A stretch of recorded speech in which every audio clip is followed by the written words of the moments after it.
chat. Hope everyone's having a good day, good night, good evening. Hello. Indra was talking about one of their favorite musicians. Yes. Also, your model's not moving. Forgot to turn on the phone. This is we're only the best stuff for everybody. Pure, unadulterated scuff. It's not my fault. I blame the economy.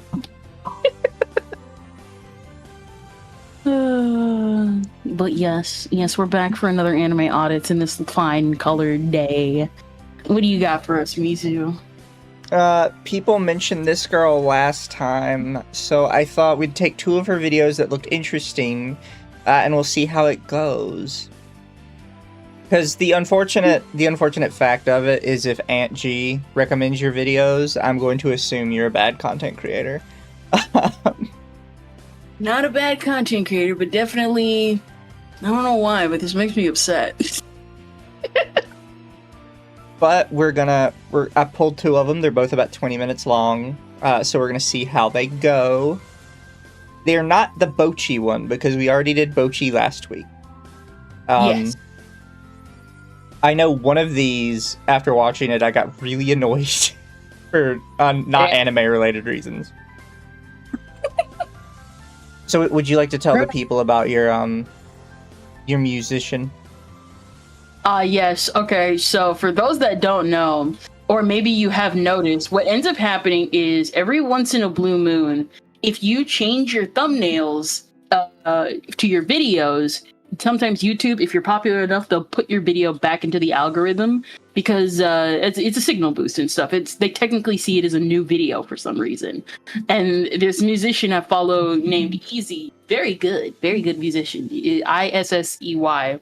He ended up celebrating his one of the videos hitting, I think, around like 30 million views.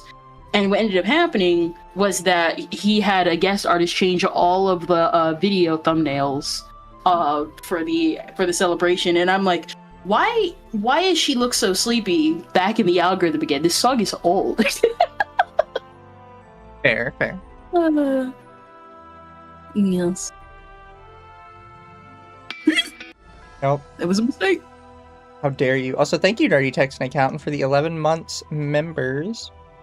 Says, oh no, what did you find for us, Mizu? Also, this isn't one of her videos. This is just like the default watch together video, so. Yes. This is the one we will start with. Has one characters. And this one is called, Did the Internet Ruin These Characters? Ever been turned into a total joke by the internet? Today, I want to talk about some characters who are now more recognizable as memes than as part of their own series. On one hand, being posted about nonstop can work as free advertising, but on the other, it can completely wreck their reputation. Let's talk about it. So that's where we're setting up from, right? Is characters that were turned into jokes and are now more recognizable as memes than their own character. I'm kind of glad you guys can't see the thumbnail for it, because I think a lot of people are going to immediately be like, what the fuck are you talking about? I can smell the garbage. Be nice, chat. Be nice. It should go without saying that the internet and anime culture go hand in hand. Before social media was widespread, most people post about their favorite shows on forums. There were no algorithms, no incentives, just people who all loved the same medium getting together to discuss it and share it around. Although anime has become— There were incentives. There were incentives back then. I look cool. I look cooler than you.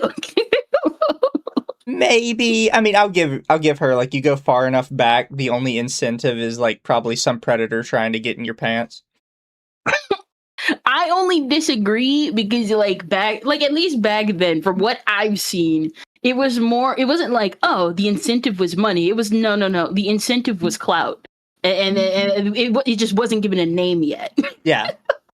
No, I will give you that, people severely underestimate how much, like, just clout and attention fuels some people. Yup. lot more Or the mainstream incentive compared to the just early be 2000s, laugh. with the rise of streaming services such as Netflix, Amazon Prime, and Crunchyroll having large anime libraries. Otaku culture is still something that's mostly relegated to the internet. Because of anime's widespread popularity across the web, sometimes certain things can breach containment, so to speak. Anime characters can get used in reaction images that go viral, even when the character has nothing to do with the joke, then gets spread around by people finding it funny, completely unaware of where the character is from. It creates a strange disconnect when fans of a series interact with people who only know what a character looks like from a meme, but have no clue who they actually are, and can be frustrating to people who are genuine fans of the character. I can say I have never had this problem. Never once in my life have I been like, oh my god, I can't believe people only know my fave from a meme. Yeah, it's a meme, it's funny. Like, Not only that, I'm like, please go watch the source material now that you know about the meme. Yeah. Like everybody who's passing around the under arrest meme from that ditzy girl. like, because I've watched through both of the videos. I don't know if Kendra's seen these ones before, but like all through the videos, I'm just like, you're saying like just weird stuff. Like, it's not bad, right? It's not like, oh my god, this is so stupid. But it's like, the stuff you're saying doesn't make much sense. Like, I don't really understand what you're trying to get at with this. Like, oh, some people know my fave only from a meme. Okay. But this... My thing is I have not seen these videos, but I did run into her Perfect Blue video and the Drama Queen video. And it's kind of the same where it's like, what you're saying is not wrong, but I don't know why. Like every time you're talking about it, it's like you're getting the exact opposite message of what's going on, and I don't know why. Like with the Drama Queen video, she was talking about how, like, this was like early on when it had like 3 chapters, and it's like, will this be a commentary on the rich and the poor and the economy? And you know, obviously reading further into the series, it's like, no, literally everybody's a racist, terrible person. There is no message, just racism. Yeah. Video already feels like a massive nothing burger. So I do want to clarify, these are not like drama videos. We were suggested from last week to watch some of her videos because people were saying like her content was terrible. So we're just independent observers. But this isn't like her commentating on a recent drama. If we did that, we would do the Bochi video, and the reason I didn't do the Bochi video is because we already sort of covered it with the ant thing last week. Conversely, the meme associated with the character can simply give them a bad reputation. Today, I want to talk about a few characters who have been affected by this phenomenon, their brief history, and how the character is perceived today. The first character I want to talk about regarding this is Anya Forger from Spy Family, an extremely... Would you like to take any guess what meme she personally thinks Anya is more known for than just being Anya?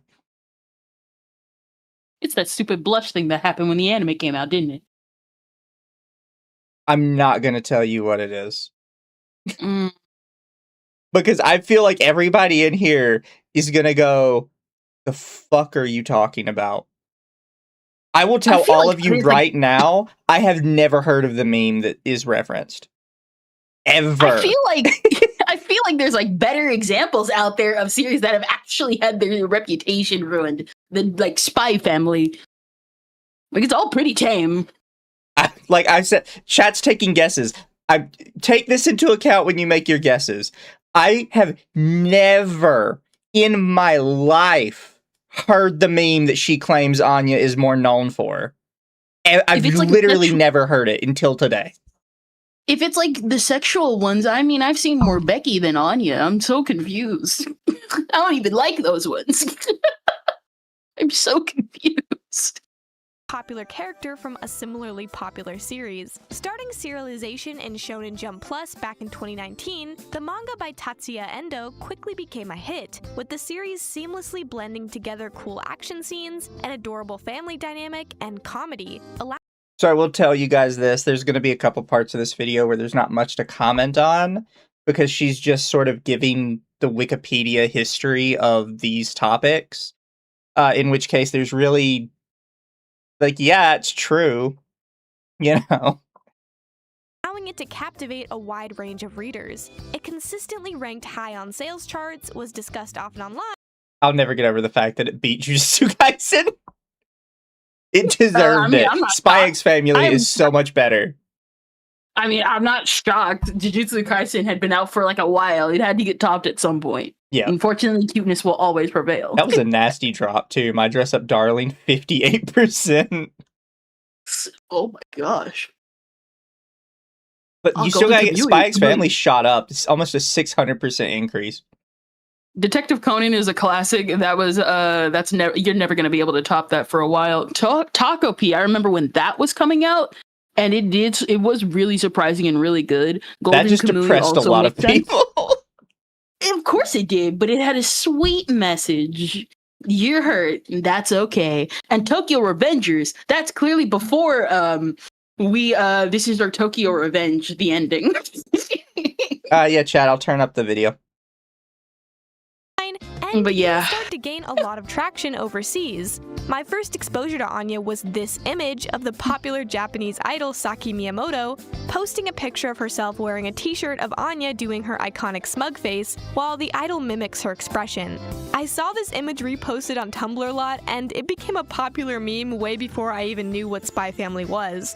This is the first example of Anya becoming meme-ified before people actually knew where she came from, and I actually find this one pretty harmless.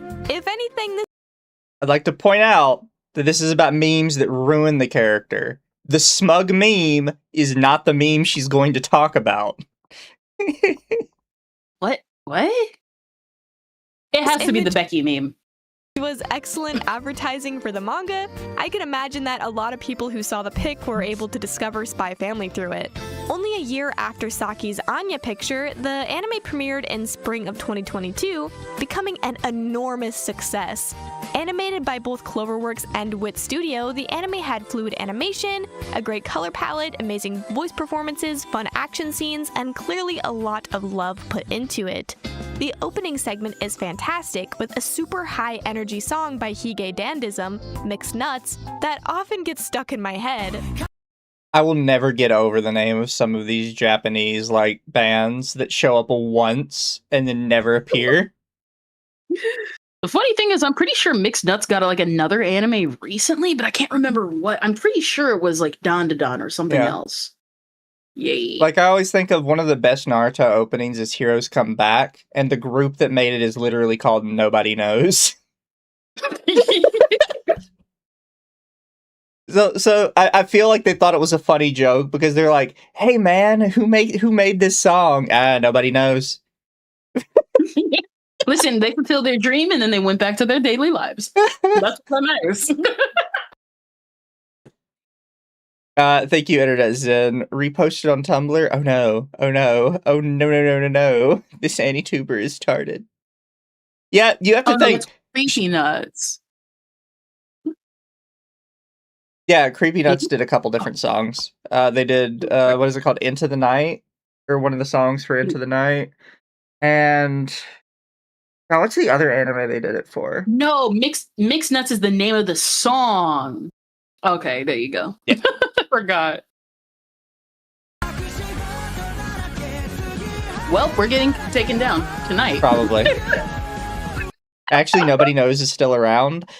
I'll have to look back into it. Last time I tried to look them up, they still only had the same 5 songs from years ago.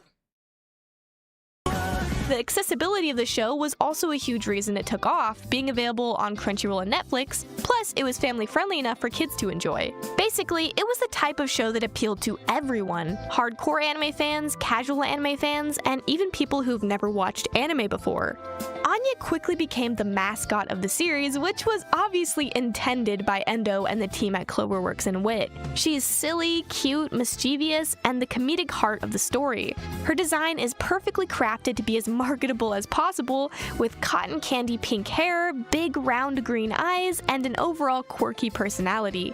Anya's catchphrases like "Waka waka" and her often hilariously extreme facial expressions make her an easy character to clip, screenshot, and make reaction pics of. Yes. This is kind of what I mean, though. We don't have much to say about this. Like, this is just, no, that's Anya. It's cute. Don't worry. I feel like everybody's going to enjoy the next part. To anime fans that love Moe, she became one of the most universally cute anime characters, and has won the Crunchyroll Award title of Best Must Protect at All Costs anime character 3 years in a row, beating out characters like Pochita and Komi, which just goes to show how incredibly loved she is by the wider anime community. After years of being a beloved character, seeing Anya reaction pics on Twitter became pretty commonplace. Especially on Anituber, Anya's face dominates the reply sections of tweets, especially GIFs of her. This brings us to the most recent Anya meme, one that has gained a lot of notoriety due to its political implications. Would anybody like to change their answer about what meme we're talking about?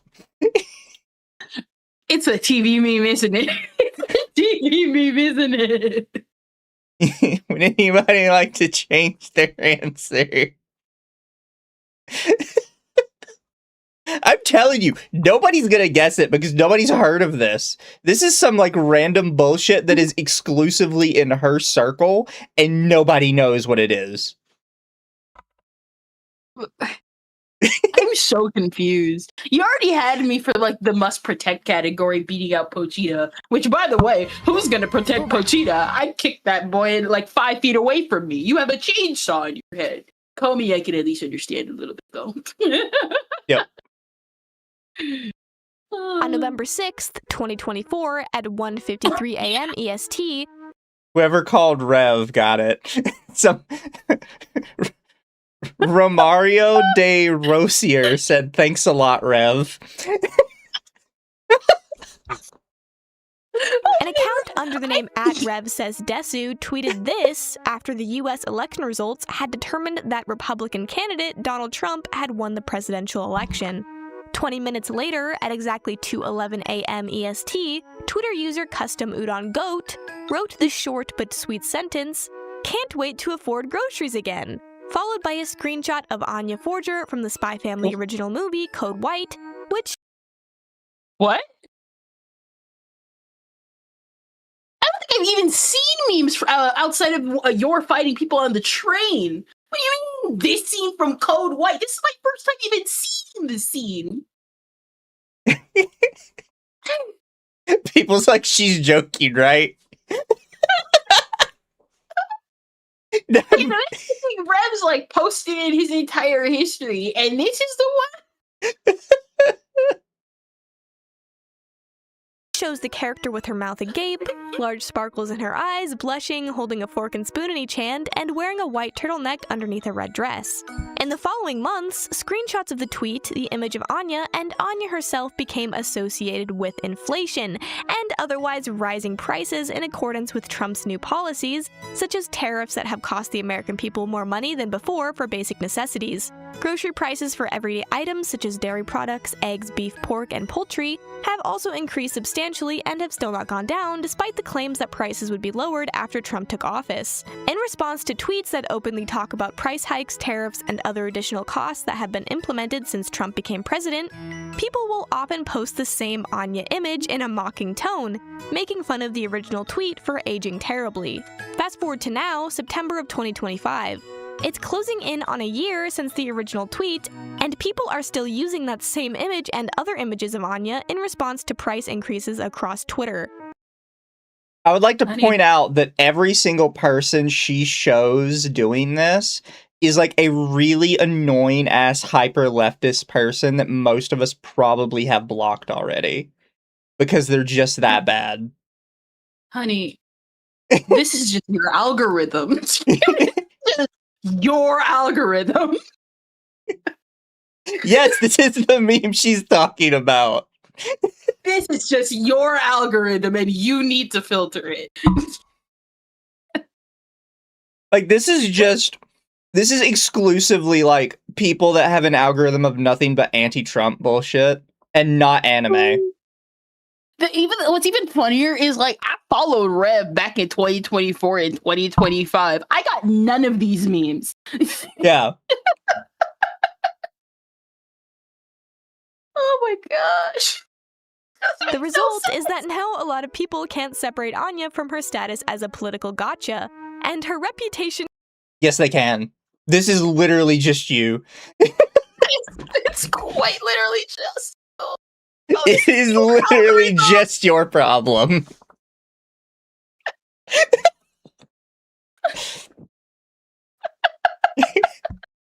I told you, none of you were going to be able to guess it. None of you were going to be able to guess what it was. Credit to the guy. Credit to the guy, though, that when she said political thing, somebody just said, thanks, Rev. You got it. So kudos to you, brother. Fun? I just think it's really funny because it's like, number one, this is just her algorithm. And number two, there's like actual politics in Spy Family that have like nothing to do with Trump at all. And I'm just like, this is just such a weird, this is such an odd take. This is such an odd thing to bring up. Something that nobody's seen before.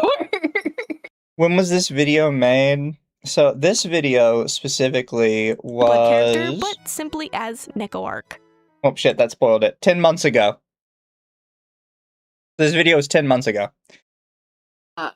So, still haven't seen it in my algorithm 10 months later. Yep. It's probably because I have all the news people blocked. Thank you, Artemis. It says, Yugi saying it should have been me is a meme. Gojo saying, nah, I'd win as a meme. A stupid picture of Anya is not a meme. It can be a meme. I don't think this qualifies. No, here's the thing. There's like plenty of pictures of Anya that are meme-worthy, that qualify as a meme. Heck, even the one with her and Becky is more of a meme than this. Because this isn't even a meme. This is just someone making a statement. And if you cropped out the Anya part, it wouldn't change. Yeah. Thank you, Internet Zen. It says, I'm not going to glow too much, but this lady is clearly coping. In September 2025, select grocery prices, eggs were in decline, went back up. That's the economy for you. This is only her echo chamber. Yeah, I would point out, I don't get into political stuff. Grocery prices really dependent on where you are.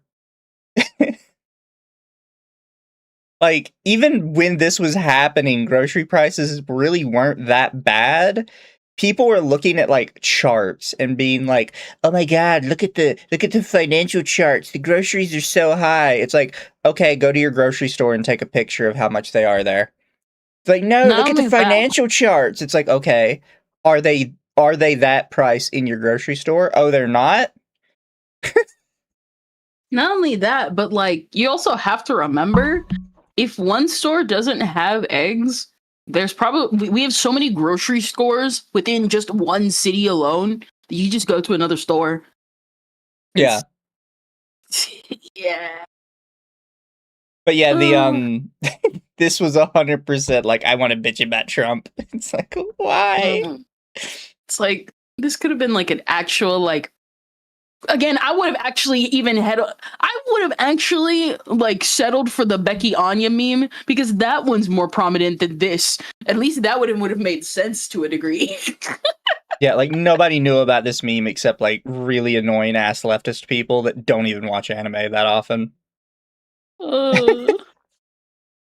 It has been a bit bruised. For example, I see a lot of people quote retweeting the new Spy Family poster saying they can't look at her the same anymore, most likely in a jokey Notice that you were showing those from Blue Sky. Didn't she just say it was from Twitter? Those look like Blue Sky accounts to me. And her reputation has been a bit bruised. For example, I see... Oh, not Twitter, but that's guy linking his Blue Sky, which is what threw me off. Yeah, that's what people do when they do the blue square. Yeah, I decided to unfollow everybody who did that because I ain't following you for free. Yeah. No, it's just it's dumb and it's cringe. You follow people that intentionally try and ruin her reputation and then wonder like why that's what your circle of anime is.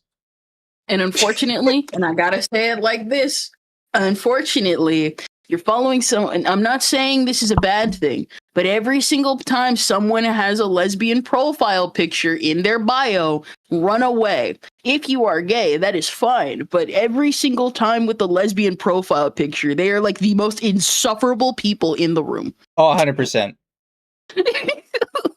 See a lot of people quote retweeting the new Spy Family poster saying they can't look at her the same anymore, most likely in a jokey tone, but still. The fact remains that Anya left her realm of anime discussion and became a pawn in the political happenings of Twitter.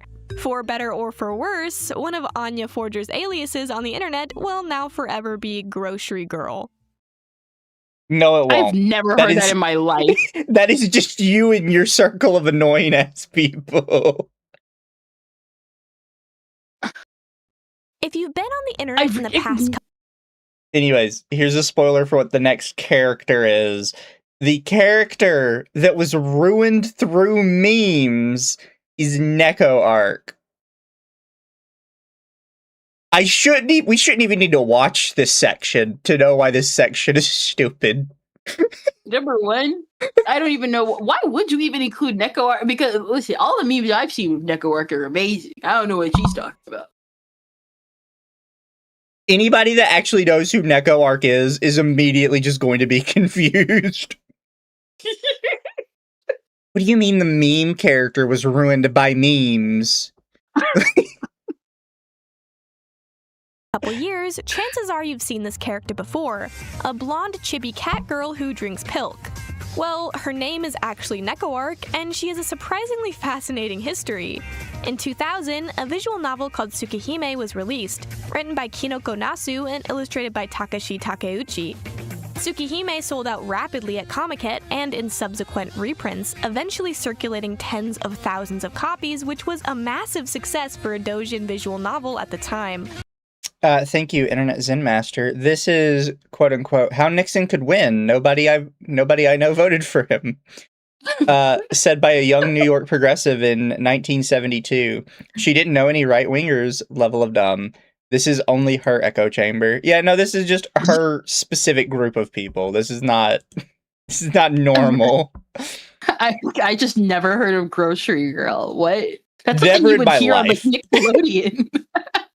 That's like something you hear on Nickelodeon. Like it's a fake insult. Yeah. I've never heard of any of the Anya memes until this video. This is like exclusively a you problem. The heroine of the story, Arkid Brunstead, is the character in which Neko Arc is a parody of.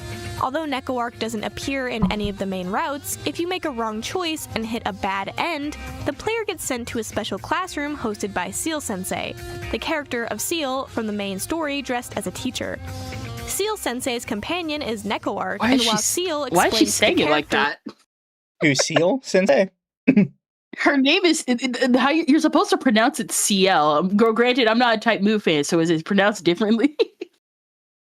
Oh, don't worry. You're gonna hit some fun pronunciations as we go on, and I'm not allowed to make fun of them because my pronunciation is horrible.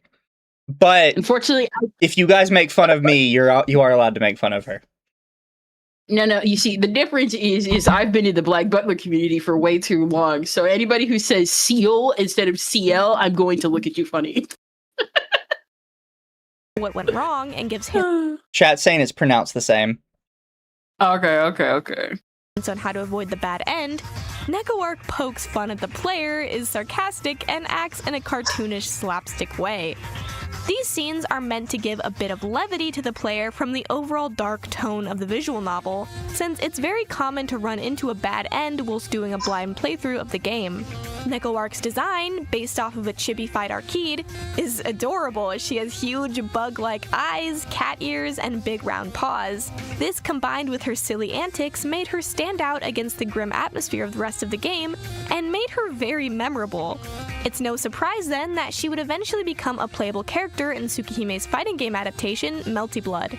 Although Neko didn't become playable until the third installment of the series in March of 2005 with Melty Blood Act Cadenza, she quickly established herself as a fan-favorite character, with an even sillier-looking revamped design, a goofy-sounding voice, and cartoonishly ridiculous fighting moves, like turning herself into a rocket that launches at her target or firing off lasers with her eyes. Again, this is the character that was allegedly ruined by memes.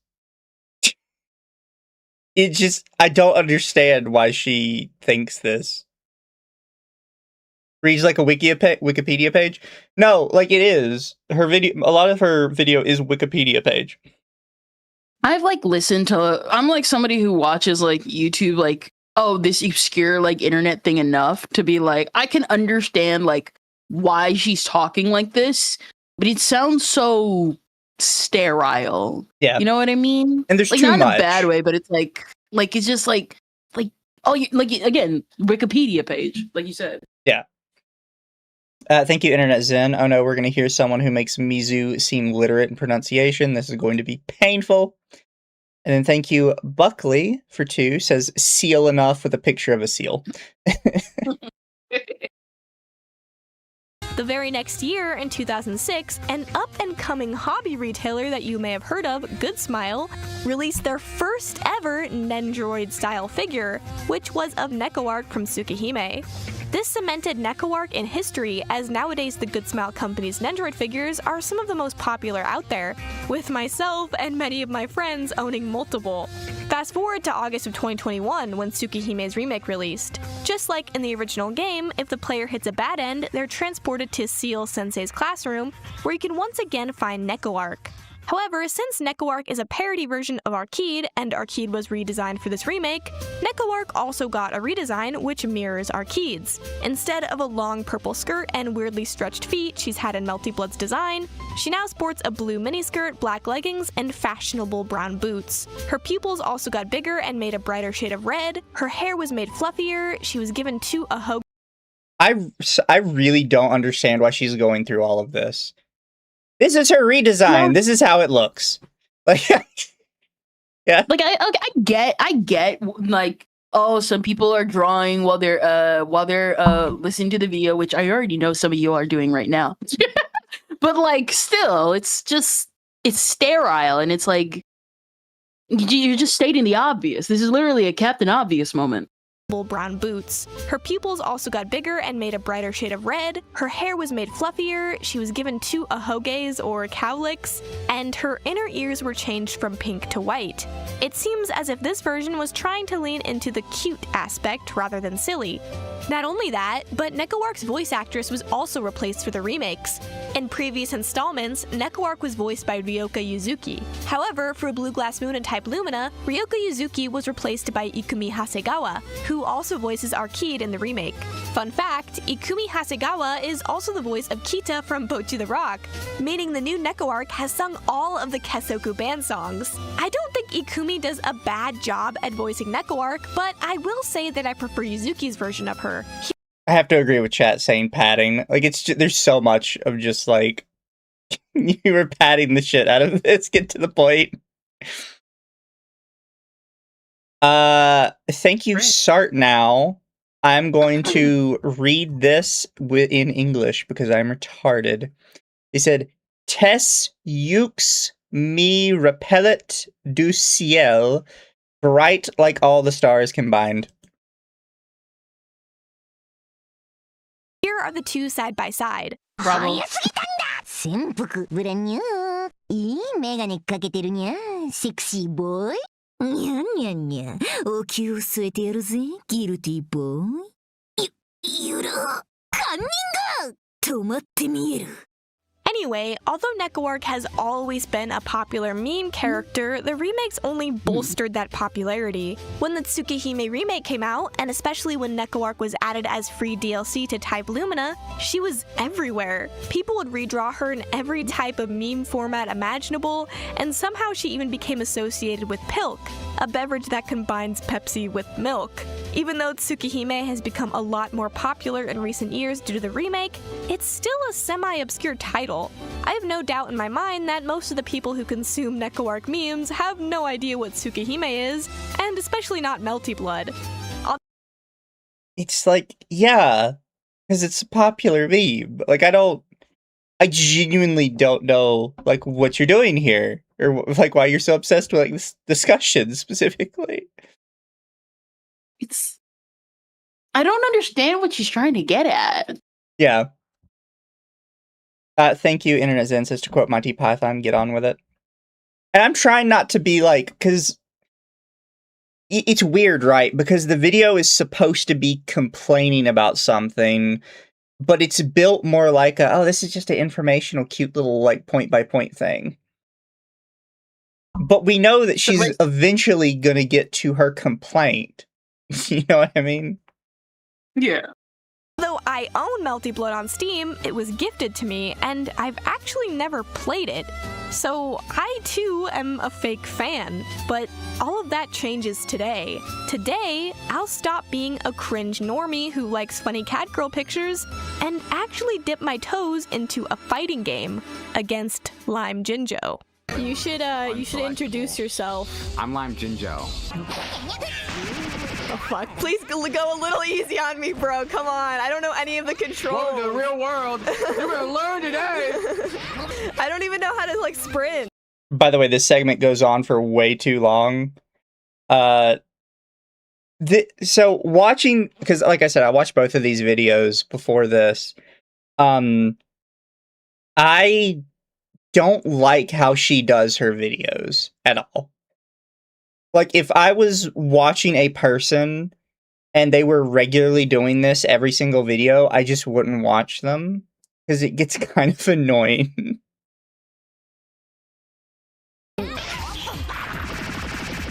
Jesus! Let him get up! Let him get up! Oh my god. You're gonna learn today. I didn't learn anything. I didn't learn a single thing. No free hits on me. You have to No learn chat. But- You have to watch through the whole thing. Yeah, I got one. Shit. Stop laser beaming me.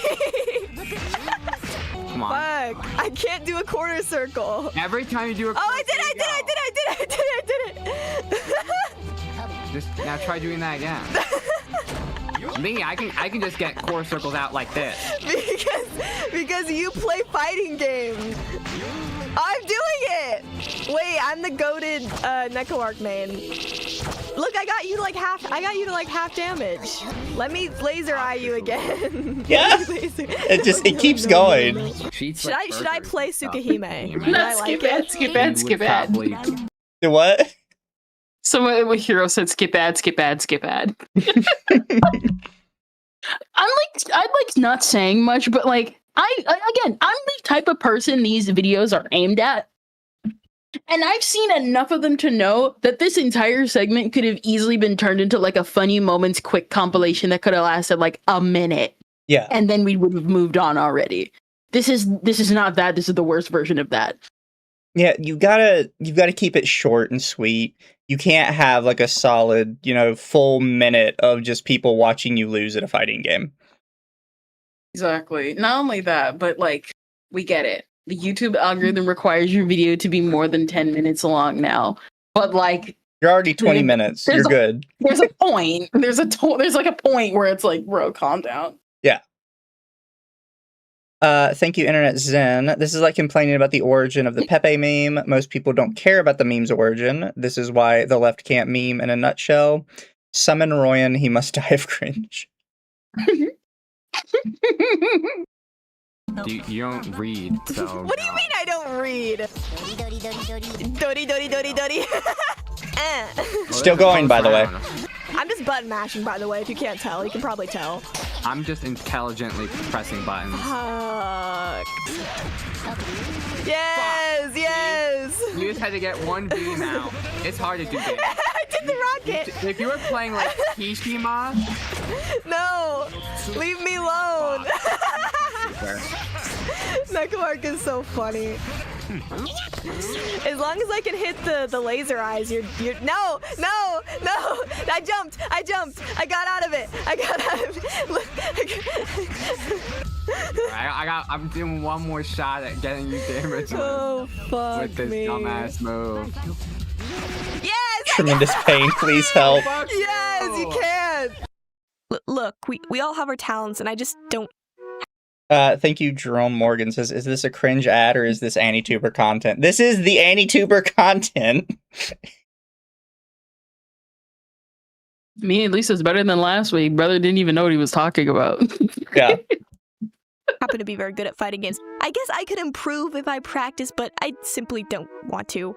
The full recording of Lime Jinjo and I playing Melty Blood is actually 15 minutes long, and you can watch the entire unedited session on my Patreon as long as you're a member. I had a lot of fun, even though I never won a single match.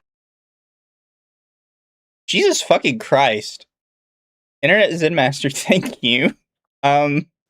Sent 50 gift memberships. Well, dang. So my chat is just so-and-so received a gift membership. So... No, here's the thing. You can pay for that. The problem is again, you gotta make it funny. We have people like Alpha, and like, not everybody needs to be Alpha Red, but there's a reason why people watch him, because his actual videos are like funny. It's not just him losing, it's him like screaming and actually like engaging with the audience and with the people around him in a way that like everybody gets it. Like that one time they played the Death Note game. Fail says Alpharad isn't funny. But Alpharad is funny. He's definitely funnier than this. And also, technically, it was an ad. It was an ad for her Patreon. Oh yeah, no, Light Arrow is funnier. Regardless, it's obvious that NekoArc has transcended her origins as a one-off gag character in an overall dark and gritty visual novel. She's not just a parody of Arcade or a silly sidekick to Seal Sensei. NekoArc is a fully established character who many people don't associate with anything but herself. A cute... She's really not a fully established character. I don't know what you're talking about. She's a meme in her own game, and then she is like a meme in a fighting game. I don't know why you think she's like fully established as her own person. Little cat creature who drinks pilk. She's outgrown her source material, making her own legacy completely separate from Tsukihime, as most people see her not as a Tsukihime or Melty Blood character, but simply as NekoArc. This next one hits See, this is supposed to be like characters, like the internet ruining these different characters. And I don't understand the whole point of the NekoArc section. My thing was the Anya one was at least she like listed why Anya was quote unquote grocery girl, whatever the heck that means. Yeah. Your friend group. This one literally was like, so we praised NekoArc for a couple of minutes. Here's my Patreon. This is the best character ever. I'm moving on. I'm cutting out? Mm-hmm. Why am I cutting out? Well, hopefully it's not a problem. Technically, like, you can't, like, there are characters that do transcend their series. The problem is people still know they're from Melty Blood. Heck, if anything, I found out about Melty Blood's existence because of NekoArc. That's not how a character transcends their series, though. They don't just transcend the series and nobody just remembers their source material. People go out of their way to go find it. That's how it works all the time. What ruined NekoArc? We have no idea. Pilk. Pilk, I guess. Yeah, Pilk. Just Pilk. I hope you're ready for the last character. I will admit I don't know much about the last character, so other people may have to educate me on this one. Also, let me reconnect my microphone just in case. All right. The last section is just the ad Patreon. Unplugged it and reconnected it, so hopefully it's better and it won't cut out now. Not the Burger King. The Burger King. Did she actually forget? Maybe. Close to home for me since Nagito Komata. We're gonna talk about Danganronpa. Please tell me it's not the Nagito and Sans Under. Tell me.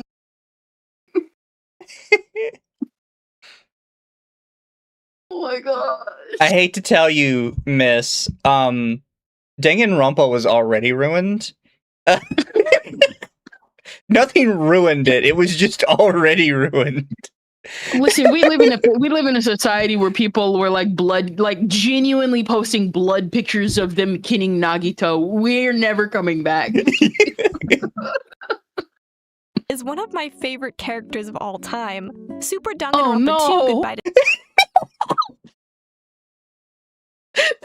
I know he's a fan favorite, but that's still not a positive sign.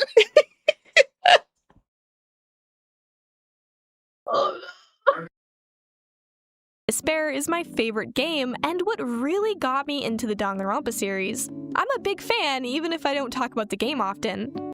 Oh, thank you, Arden, for the raid, and welcome, Raiders. It's much appreciated. You are here just in time to talk about Danganronpa. Why is it a red flag? Okay, there are two characters that everybody knows in Danganronpa. They are both the fan favorite character, but also attract the worst people.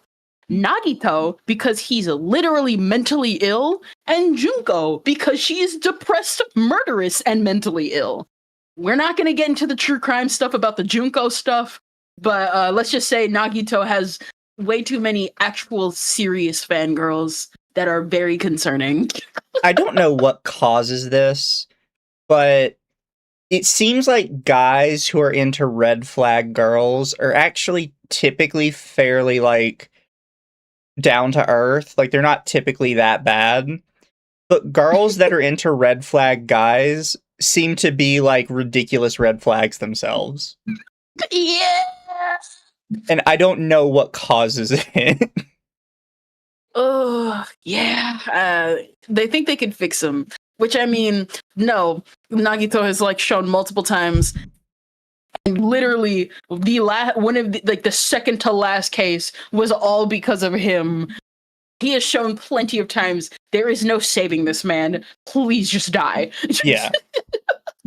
Although the Danganronpa series is incredibly popular, it's also the case that many people recognize Nagito Komata of Super Danganronpa 2 from somewhere else. Where, you might ask? Well, in 2018, this little music video went viral, featuring Nagito and Sans from Undertale models rigged to a Miku Miku dance animation, with the background being an artistic rendition of the Pillar Room from the end of Undertale, with a shitty JPEG of a bald, crushed Nagito imposed on top of it. The song playing behind it was, well, let me just play it for you. Fingers in his ass, fingers in his ass. Kanye West, he lies, fingers in his ass. This catchy little number is... I want you to remember, before the fandom, before this video came out, Danganronpa was cringe, but at least somewhat normal.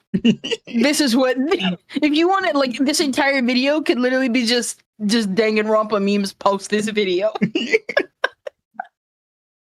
Thank you, Danny K. It says, have a great rest of stream, everyone. May the cringe be tolerable and the laughs plenty.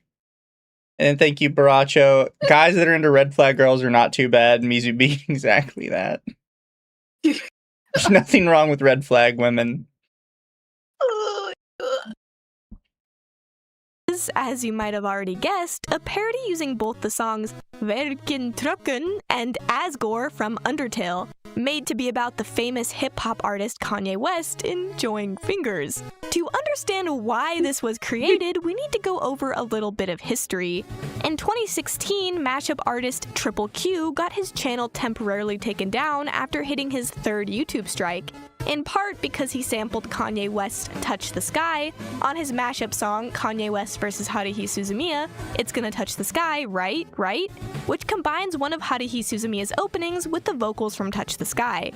In retaliation, a fellow mashup artist, Botanic Sage, would create the infamous track Asgore, Fingerfuckung, which references a tweet made by Amber Rose, only... Sorry. Did this ruin this character for you, or did you genuinely love this? I feel like that's a question we have to ask. Are you good, Kendra? You died? Kinder's died, Yeah. chat. There you are. I'm serious. This is just basically Danganronpa post this video, bro. Yeah. Sorry, hold on. Oh my gosh. Would create the infamous track Ascore Fingerfuckung, which references a tweet made by Amber Rose only a month prior during her beef with ex-boyfriend Kanye West, where she wrote, and I quote, "Aw, at Kanye West, are you mad I'm not around to play in your asshole anymore? Hashtag fingers in the booty ass bitch, finger pointing up emoji." It seems neither one of these mashup artists expect the song to blow up the way it did, especially when it hit its second wind 2 years later when it was made into an MMD music video by Tumblr user Skella Tortilla. This did not leave Tumblr. This was this is literally just like your circle. No, it did leave Twitter. It did leave Tumblr. It didn't leave Danganronpa. But only with the, exactly. Oh my gosh.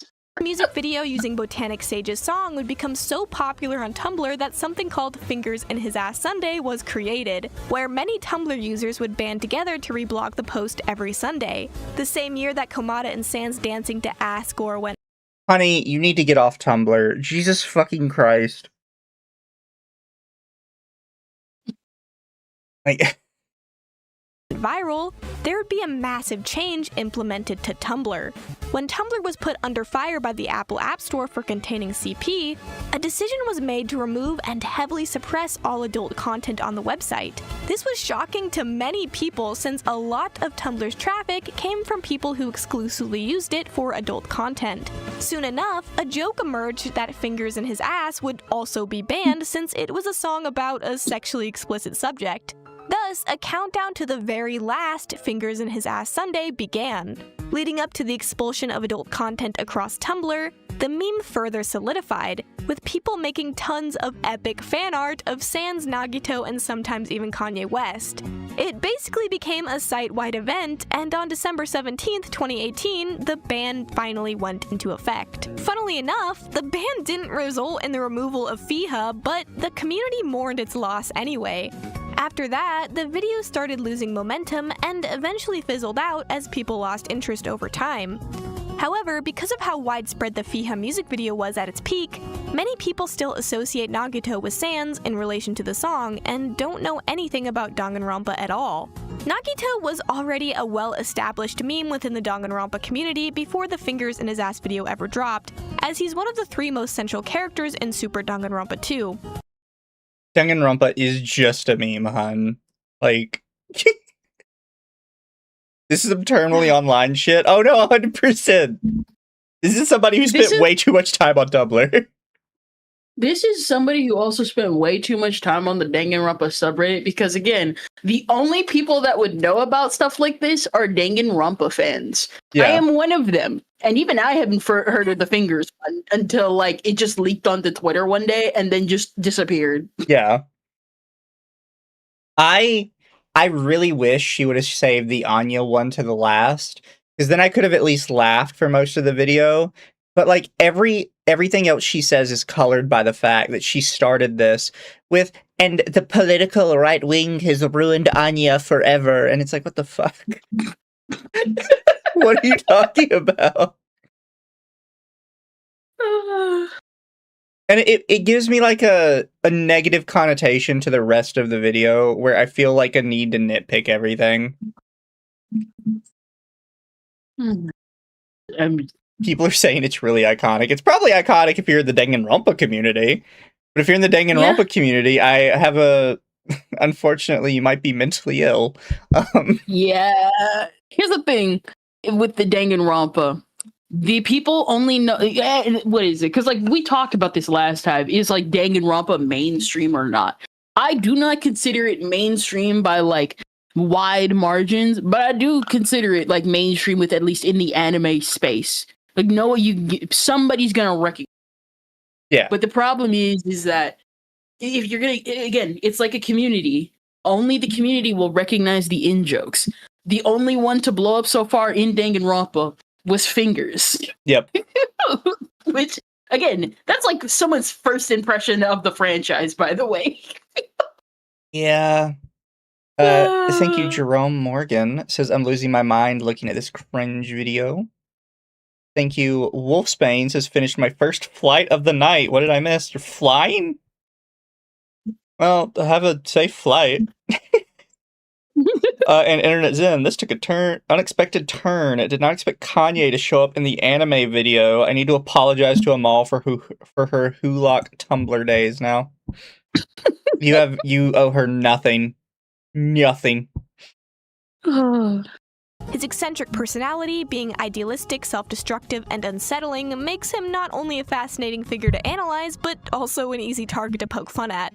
The fact that Sans appears in the video makes sense, since it's riffing on an Undertale song, but Nagito's inclusion is a little less straightforward. Without diving too deeply into the background of the video's creator, Skeletortia, we can only speculate. It could simply be that they were a fan of Danganronpa, but it's just as likely that Komada was chosen because of his popularity as a Tumblr sexy man archetype, similar to Sans. Is he real? Do Tumblr people really consider him a sexy man? There's way too many Nagito fangirls, dude. I'm not saying there's like not a bunch of fangirls that want to bone him. I'm saying, is he really considered a Tumblr sexy man? Well, he's skinny, he's white, he's mentally ill. Does that fall in line with Tumblr sexy man? I don't know. I never had Tumblr until recently. Bill Cipher was considered a sexy man, Mizu. Yes, but I can understand Bill more than I can fucking Nagito. Listen, he's the I can fix him archetype. I guess. Himself, and Nagito could have easily been replaced by a different character like the Onceler, Human Bill Cipher, or Purple Guy from FNAF. Characters like these were I'll often never get over that. from their... I'm sorry. Oh, I will never get over the purple guy. Like, I remember discovering that years later. I'm like, y'all genuinely wanted to bone him? The purple guy? You wanted to bone the murderous pedophile? No, you see, Scott Cawthon confirmed that he's not a pedophile. He's just a murderer. There's a difference. Tumblr sexy man, WTF, nobody knows what that is. Unfortunately, a lot of us that are on the internet too much know what it is. Yeah. That is one of the few things that has escaped Tumblr. Basically, for the TLDR, if it looks like the Onceler from the Lorax, because for some reason its origins stem from the Lorax, then yeah, if it fits the Lorax, if it fits the Onceler, it's a sexy man. And then it gets to the weirder hear me outs. Original media and reimagined by fandoms as exaggerated sexy versions of themselves. By slotting Nagito into this meme, the video essentially catapulted him out of his original fandom bubble and into wider internet culture. For many people outside the Chat says I'm muted. I'm popping up fine in my thing. You might have to like refresh your stream or something. You were muted for a few seconds, so that's probably what happened. Maybe. And thank you, Wolfsbane, heading back from fishing in Alaska, about 200 pounds. Congratulations. Oui. Danganronpa fanbase, he stopped being Nagito Komada and instead became that anime dude from Fingers in His Ass, or simply Fingers in His Ass guy. Well, the memes culture. You couldn't see it because of her thing. The tweet in the background had 21 likes. Footprint has shrunk significantly since its peak. By 2025, it's rare to see people still spamming it under Nagito fan art. It's undeniably altered how the character was perceived, transforming him into a broader symbol of fandom meme culture. Well, that's what I originally was going to say. However, at the time of writing this, Super Danganronpa 2X2 was just announced in the most recent Nintendo Direct, which is both a remake of the entire original game and includes an alternate timeline story with different culprits and victims. This announcement has reignited a dormant SDR2 fanbase, with many people posting art of their favorite characters in light of the news. Additionally, Twitter account @Fihas made a post on September 14th, 2025, remarking on the 10th anniversary of Undertale, posting the iconic music video along with it. This post gained over 6,000 likes and 2,000 retweets, showing that although it's been over half a decade since the meme's inception, its cultural impact still remains. honey, that's not that much for a meme. I hate to Yeah. inform you. It's even a year ago, that was not much for a meme. I made a not tweet only yesterday that got 5K. I'm pretty sure also you got to remember Twitter's been like on a botting rampage. Sometimes they bot themselves, sometimes other people bot each other. That's just how it is. Yeah. To wrap this video up, I don't necessarily think any of these characters were ruined by the internet. Sure, it can be frustrating when people meme a character without knowing the source, but that's also a chance to share the series with new fans. At the end of the day, I don't know why you're like focused on Neko Arc for that. Neko Arc was only a meme. That is all they are. Not only that, but you literally just said that like you weren't a fan of Neko Arc until like literally this video. Yeah. Internet Zen says, "Oh God, Tumblr Sexy Man is an actual Wikipedia article." Did you guys not know this? This is why I hung around the creepypasta fandom. Even that segment of the Tumblr crowd were relatively sane-ish. Emphasis on the ish. they're fictional. Your personal connection to them isn't diminished just because others use them differently. In fact, it can be cool to see a favorite character gain new life through memes and fan art, regardless of whether everyone knows the full lore. That's the beauty of the internet. Characters can mean different things to different people. If you disagree, make sure to leave a comment explaining your perspective on the subject. Also, let me know who your favorite character I discussed today was. Mine is Nagito, as you probably already guessed. Mega cringe. So, what do you think about this one, Kendra? Based or This cringe? video. This is cringe. I could go on a thesis. Yeah. But I'm starting to realize, maybe I was just being prejudiced every time I saw her videos in my algorithm and would always boot her from my my feed. Maybe it was me. Maybe I'm the one that's weird for disliking her videos from the thumbnail and title alone. Yeah. And then I realized, no, I'm right. See, and this is, I kind of said it at the start, but my opinion on her videos from what I've watched are, I don't understand what you're trying to do a lot of the times. Like with this video specifically, we could split it into 3 sections. In the Anya section, you feel like you just want to bitch about Trump, but without specifically saying, I'm bitching about Trump. You know what I mean? Yeah. For the Neko arc section, it kind of feels like you just don't know what you want to do at all. Like, it feel like you have this thesis set up, right? You know, character ruined by memes. And with the Neko arc section, it's like, okay, they are a meme character. So what are we going to do? We're going to show me playing Melty Blood for 2 minutes and then be like, oh yeah, here's some random Neko arc memes. What are you doing? What does Anya have to do with Trump? Well, you see, I can't wait to get some groceries. And then we get to the Nagito section, and it's like, this really was not as popular as you think it was. And this is, again, it sounds like just you wanted an excuse to talk about Nagito, just like you wanted an excuse to bitch about Trump. Because Neko arc is the only thing here that was an actual popular internet meme. And Neko arc couldn't be ruined by memes because Neko arc is a meme. And you didn't even show the most famous one, which I'm pretty sure was still active at the time this video came out, of Neko arc riding in the car singing the fucking that one song that I can never remember. It's just like, I don't hate it, right? I don't come away from this video like I do with some people, and I'm like, this was the most dog shit thing I've ever seen. But I do walk away from it going, I don't get what the point of it is. The point is, I have no idea either. So instead, we're going to watch a video that I watched both of these videos ahead of time. I sort of have a more positive view of the second one. So we'll see that one, and it's called "Is American Moe Even Real?"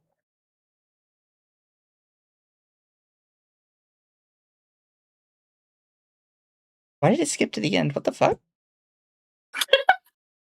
What the fuck? It's probably Moe is a Japanese term that describes an emotion, so labeling a character as a moe character is technically subjective. The best definition of moe I could come up with is a character that makes you feel particularly attracted to them, often in a protective way due to their overwhelming cuteness. Moe characters in anime can be any age, but I partially disagree with her, and then I partially agree with her, right? Where she has moe's an emotion, it's a character that's like aggressive cuteness. I agree with that. But then you pull in this like it's in a protective way, right? Like no, it's just cuteness. It's just like protective is not required. And then you have other types of moe, right? Like you have gat moe as well. yeah. Like there's a lot of people that would say like elderly people are kind of moe. Like it's just a feeling of like, oh, that's so cute kind of thing. You know? And I agree, it is kind of a feeling, but I think there's still like a commonly accepted definition of what that feeling should apply to. Because, like, I know some people would be like, oh, well, I think this thing is cute. And it's like, yeah, well, no. Like... No, here's the thing. Moe does exist in America. It's just that people get really weird about it. Yeah. And then you got people on both ends that get really weird about it because they're like, well, I don't want this cute thing here. What is it? Actually, you know what? Nah. In the West, we already saw the Freeman video. That was a big example of somebody on the far I hate moe trend. Yeah.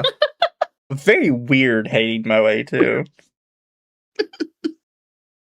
classic moe definitely seems to focus more on younger characters. A few examples include the cast of Lucky Star, Haruhi, Strawberry Marshmallow, Hidamari Sketch, Keion, Azumanga, and Clannad, just to name a few. There are many ways people experience moe. Some people like to see moe characters in more adult contexts, but a lot of people, like me, are attracted to moe characters purely for the cuteness factor, an overwhelming cuteness that causes I have to say, she showed, like, blood for that one from Monogatari. You specifically used the word adult context on purpose. Yeah. We know you were talking about porn. It had nothing to do with violence. We know you were talking about porn. I mean, considering that she specifically chose Shinobu, yeah, one of the fan favorite characters, I'm not shocked. The only lolly that actually applies, the 3,000-year-old vampire actually applies to. Deep feelings of affection, adoration, devotion, and excitement. For VTuber fans and idol fans, it's common to have an obsession with your Oshi, which I believe is a similar phenomenon to how people experience moe. I would not agree. That is... Having an Oshi is not necessarily, but can be, more of a parasocialism issue. Not only that, but, like, that's not the same as, like, moe. Because even though moe isn't, like, a specific thing, it's still a specific thing. She's, like, making it too broad. Like, oh, yeah, and Oshi's fall into that branch, too. It's like, no, you just discovered Oshi last week. That's not the same. Yeah. There's like terms for a reason. There's everything's separate for a reason. Exactly. Obsession doesn't necessarily come from romantic desire, but simply an overwhelming feeling of adoration and excitement towards them. So much so that you buy all their merch, send them money, and draw fan art. There are so many characters in anime and manga that can fit the definition, and like I said, it's highly subjective. Your experience with a character could be completely different than someone else's. In this video, I want to introduce you to a brand new concept, a never-before-seen type of moe that I've been cooking up in the lab. American moe. Does having puddle as an Oshi count? I am always available to be people's Oshi. So I kind of... This video is substantially newer. I believe this one is within the last couple weeks. And a part of me feels like this video stemmed from that meme people were posting about the American girl in the American flag bikini, where she said yeehaw, and there's like a little translator's note, and it says translator's note, yeehaw is a Moe slang term said by an American. You know what? I'm not shocked about that. That sounds about right. Yeah, which it became a popular meme for a while, and a lot of VTubers specifically were replacing like the girl with their character.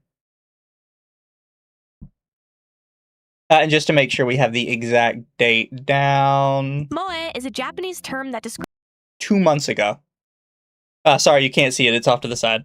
But yeah, this was 2 months ago is when this video came out.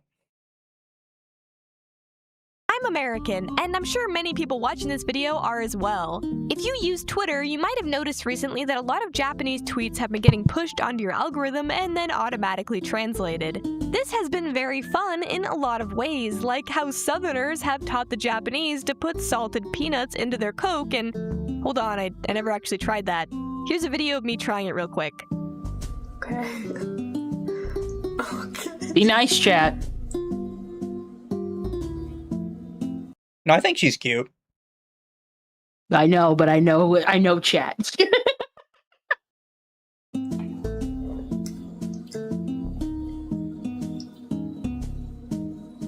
Why is it actually good? Anyway, Because the saltiness of the peanuts mixes with the carbonization of the soda. Like, people don't do it just because they're weird. Like, granted, it is mostly like a trucker thing, where they kind of need to, like, do a little bit of column A, column B, because they're driving all the time. But a lot of people do it because it does, in fact, taste good. Yeah, it's like me. I like to put fish snacks with my peanut butter and jelly. Have you tried peanuts and Coke? See, I don't like drinking a lot of Coke because it just leaves like a weird taste in my mouth. I like Mellow Yellow, which is more citrusy, and it doesn't work as well with the peanut thing.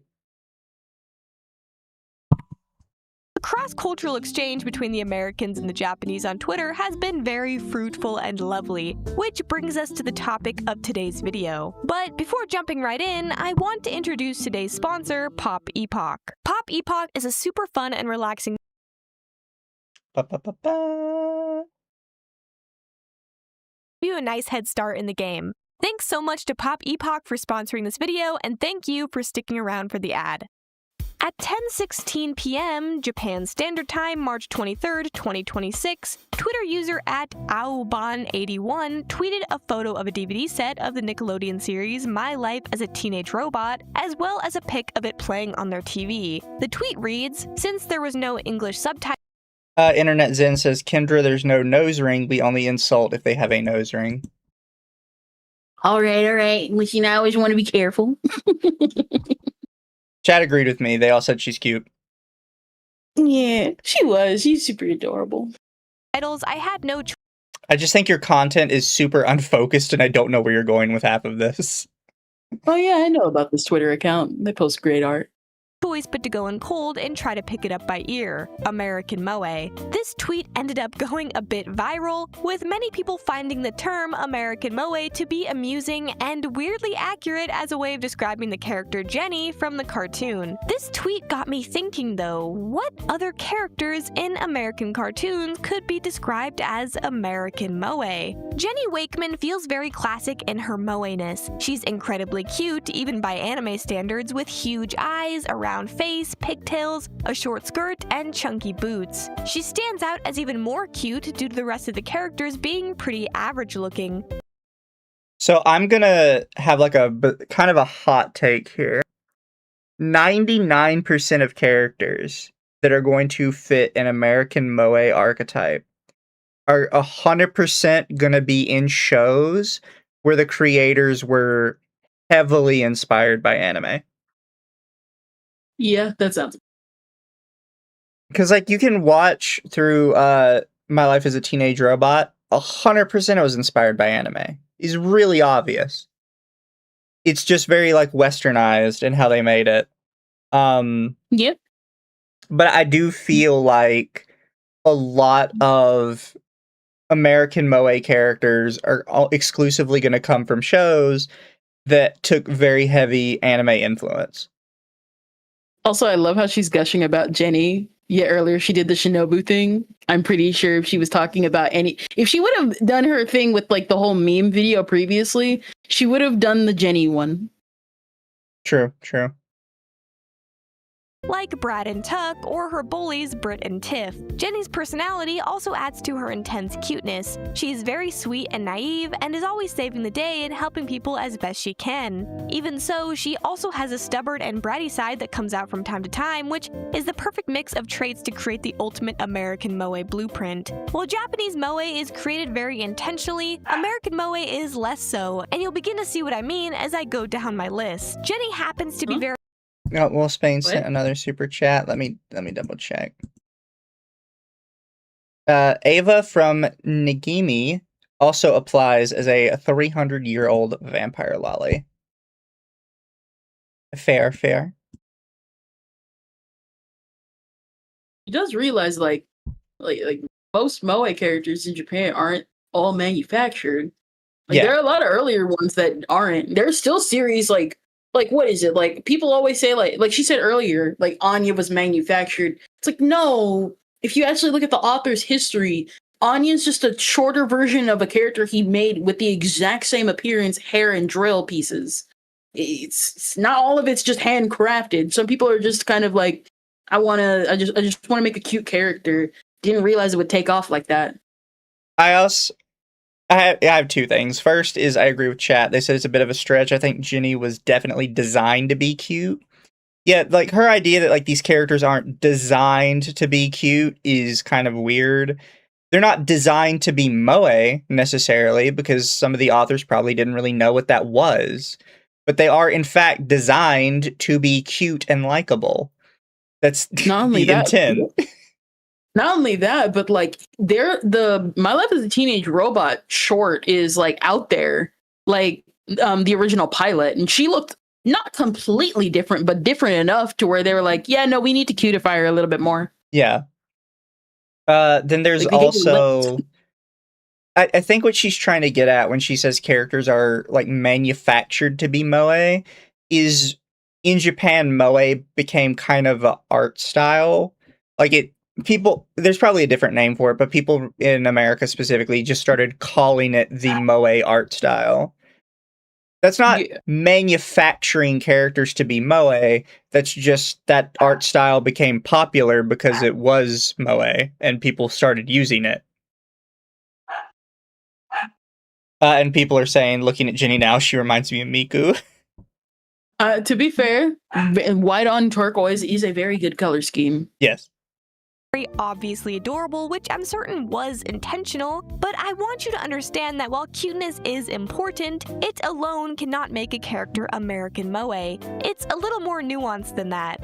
For example, Jenny's AM-ness also comes from the fact that she's an underdog trying to fit into a world that wasn't made for her. Her struggles of being othered, being taken advantage of, but persevering despite it all is a huge reason why she's so endearing. Before diving into discussing which other American cartoon characters fit the American moe bill, I want to go over some of my stipulations. I have decided not to include certain popular cartoons in this list, particularly ones that I consider either anime-inspired or otherwise outwardly cutesy.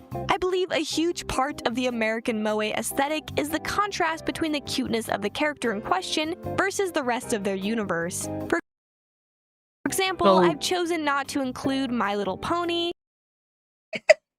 It's such like a weird stipulation, right? So you just said America moe is not like handcrafted. The literal handcrafted American moe. It's so handcrafted American moe that it is actually popular to get figures of these girls as Japanese like anime girls. There are so many Japanese My Little Pony figures.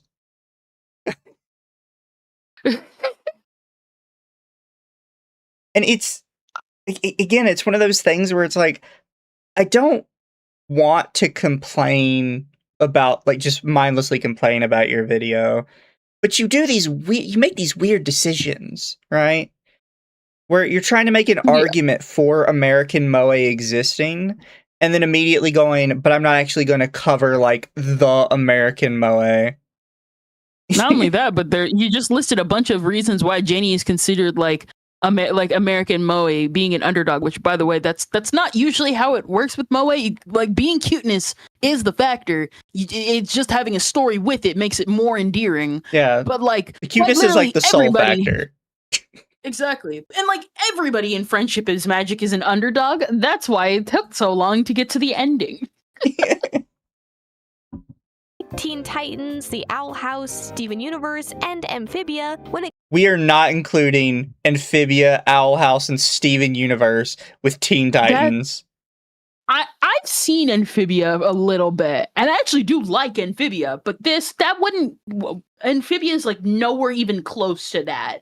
Like what? Like I understand an argument for like the Owl House more than like Amphibia.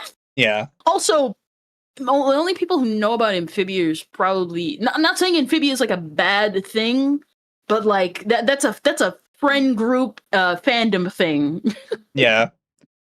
Yeah, she says Japan-inspired Western animation. That's a really easy argument for Teen Titans.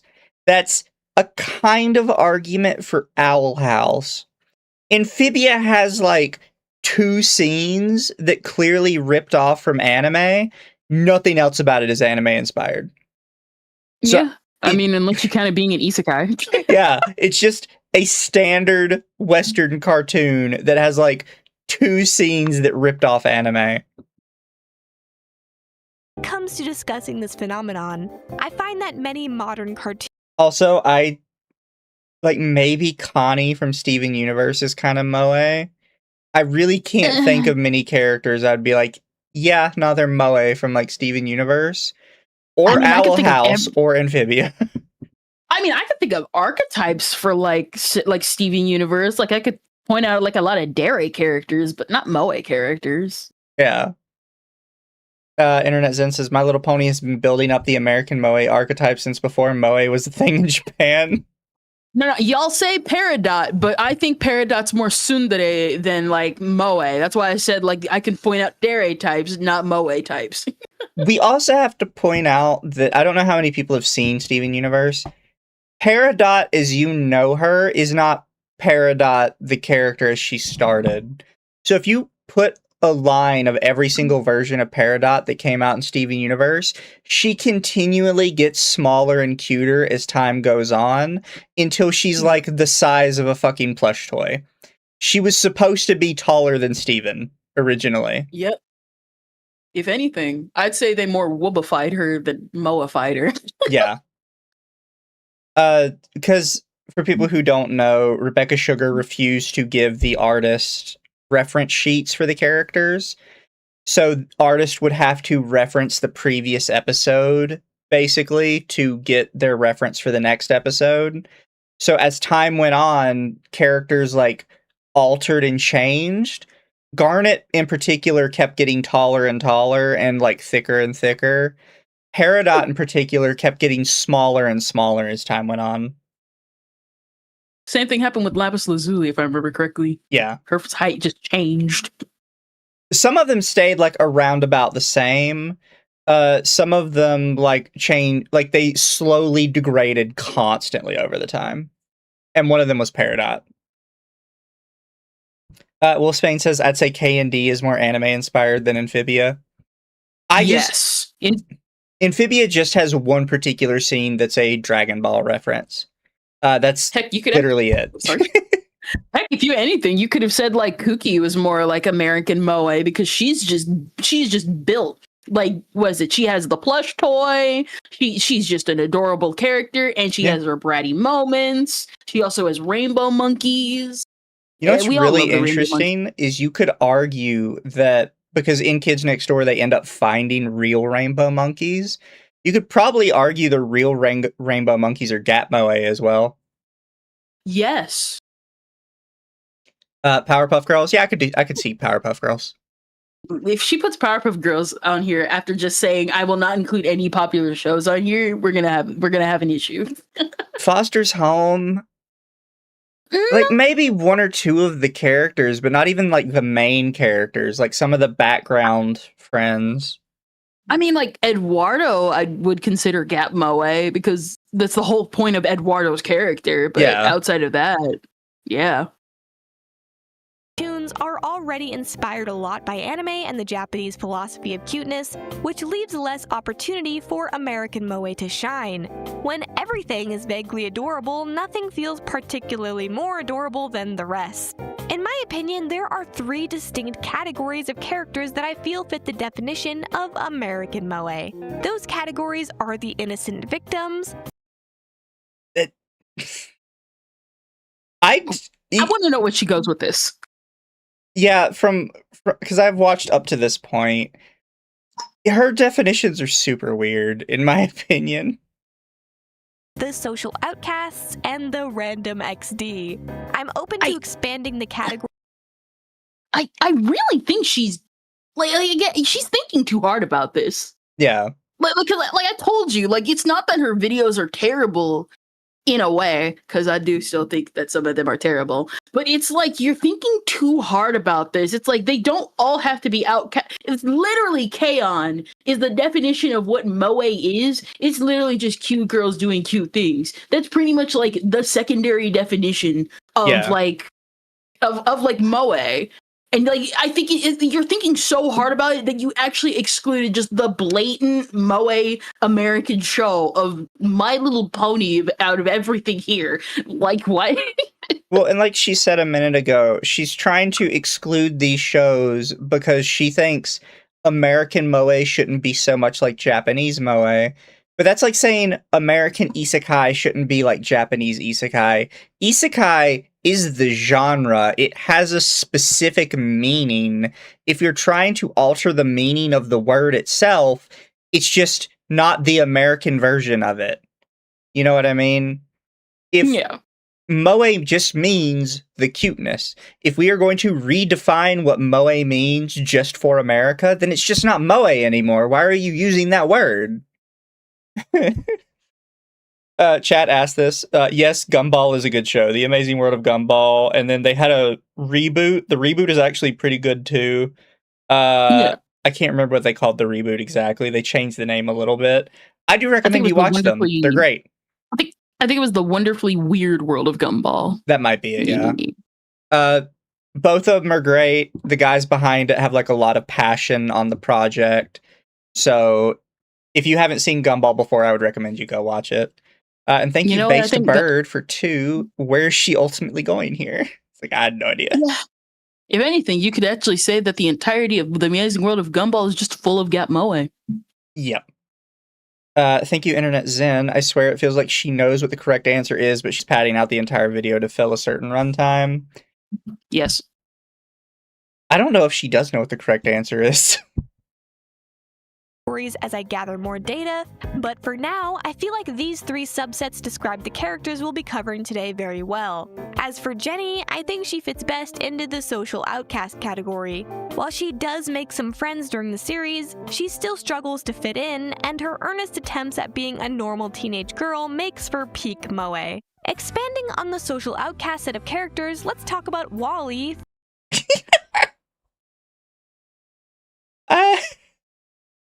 Excludes popular series, puts one of Pixar's most popular movies. Pixar film of the same name. In my humble opinion, Wally is the epitome of cuteness.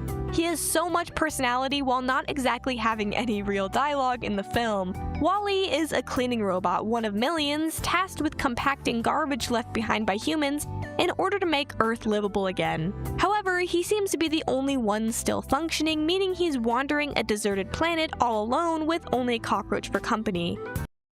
So here's, and Kendra kind of hit this nail on the head early on. So a part of the problem is she's trying to define moe, right? And even at the start of the video, she admitted moe is a feeling. It is just something you feel. If most of the time, if you feel a character is moe, then they are one, you know? Yeah. this trying to like definitionalize moe, it's weird, and it puts way too much thought into certain things. It's weird because it's like, I get what she means, and you know what, I actually agree that Wally would fit into the category, but like for none of the reasons that you've listed. Yeah, it's just because he's cute. He's even manufactured to be cute.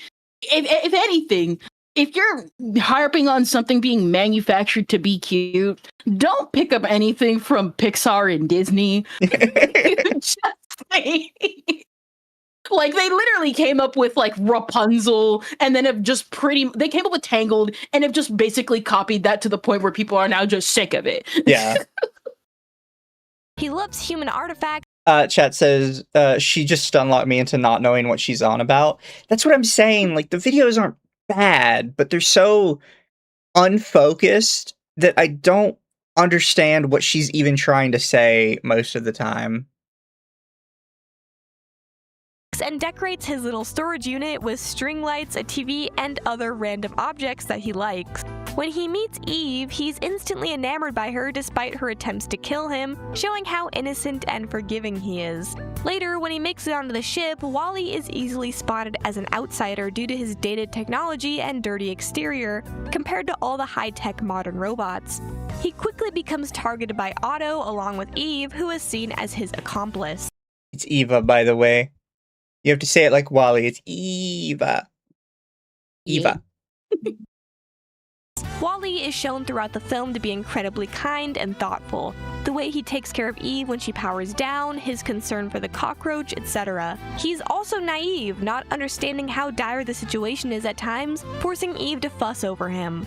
Wally's American moe-ness comes from his underdog role in the film and his innocent and kind personality. I also think a big aspect of the social outcast American moe subset is craving love and affection, but being unable to grasp it. Wally is a total hopeless romantic. Weird how the first two characters I talk about in this video are both robots, but I guess a common trope for robot characters is making them naive and innocent. Next, I want to talk about the innocent victims of American moe, characters who are beaten down relentlessly but still remain kind and forgiving. One of the first characters I thought of when coming up with this video idea was Meatwad from Aqua Teen Hunger Force. Do you have any thoughts, Kendra? Well, number one, I forgot what I was going to say earlier. Number two, I'm not disagreeing because technically this does fall under Gap Moe, which I'm assuming she's going to talk about. But again, I'm excluding all the popular shows while inserting more popular shows. Meatwad is a personal favorite of mine from this list. I absolutely adore him. He has so many cute moments from the show. Don't you be giving it to me in that sippy cup. I'm an adult and I deserve an adult glass. I don't think so. If I had to describe the main characters, I'd say that Frylock is level-headed and mature, Master Shake is vindictive and narcissistic, and Meatwad is naive and childlike. Meatwad is constantly being bullied and derided by Master Shake, but Meatwad never really seems to become jaded by it. He loves having fun, playing with toys and animals, and always keeps a positive outlook. I am Sofa King. Faster. I am Sofa King. No, not so fast. Loses meaning. He's not very bright and super gullible, which makes him easy to manipulate and take advantage of, which Master Shake often does. Chat is not convinced that Meatwad counts. But you believe Meatwad counts. I think he counts as in Gap Moe because he is cute, but he's also ugly. Yeah. But he's again, it's like an elderly person. The elderly can sometimes be ugly, but they're adorable in their own way. And also, I saw someone put Super Robot Monkey Team Hyperforce Go. That implies she would watch something, and she's only watched the popular stuff. Well, she did say nothing anime inspired, and Super Monkey Robot, I can't remember the full name. Anyways, it's definitely anime inspired. It's definitely, like an offshoot of sort of Power Rangers, all that sort of stuff. Yep. I never liked the robot in that show, by the way. I always thought it was weird that it was just a bunch of squares. To be fair, I don't remember the robot, and I just remember the monkeys and the boy because they're the cutest thing there. Every piece of the robot is just a solid square. And I never liked it. I always thought it looked really fucking boring.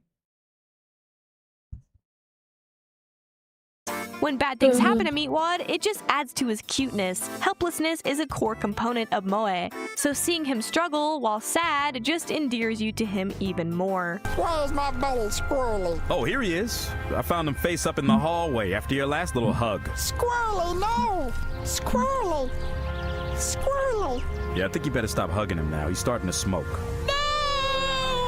Very similar to Meatwad in the innocent victims category, we have Butterscotch from South Park. What? Why Butters?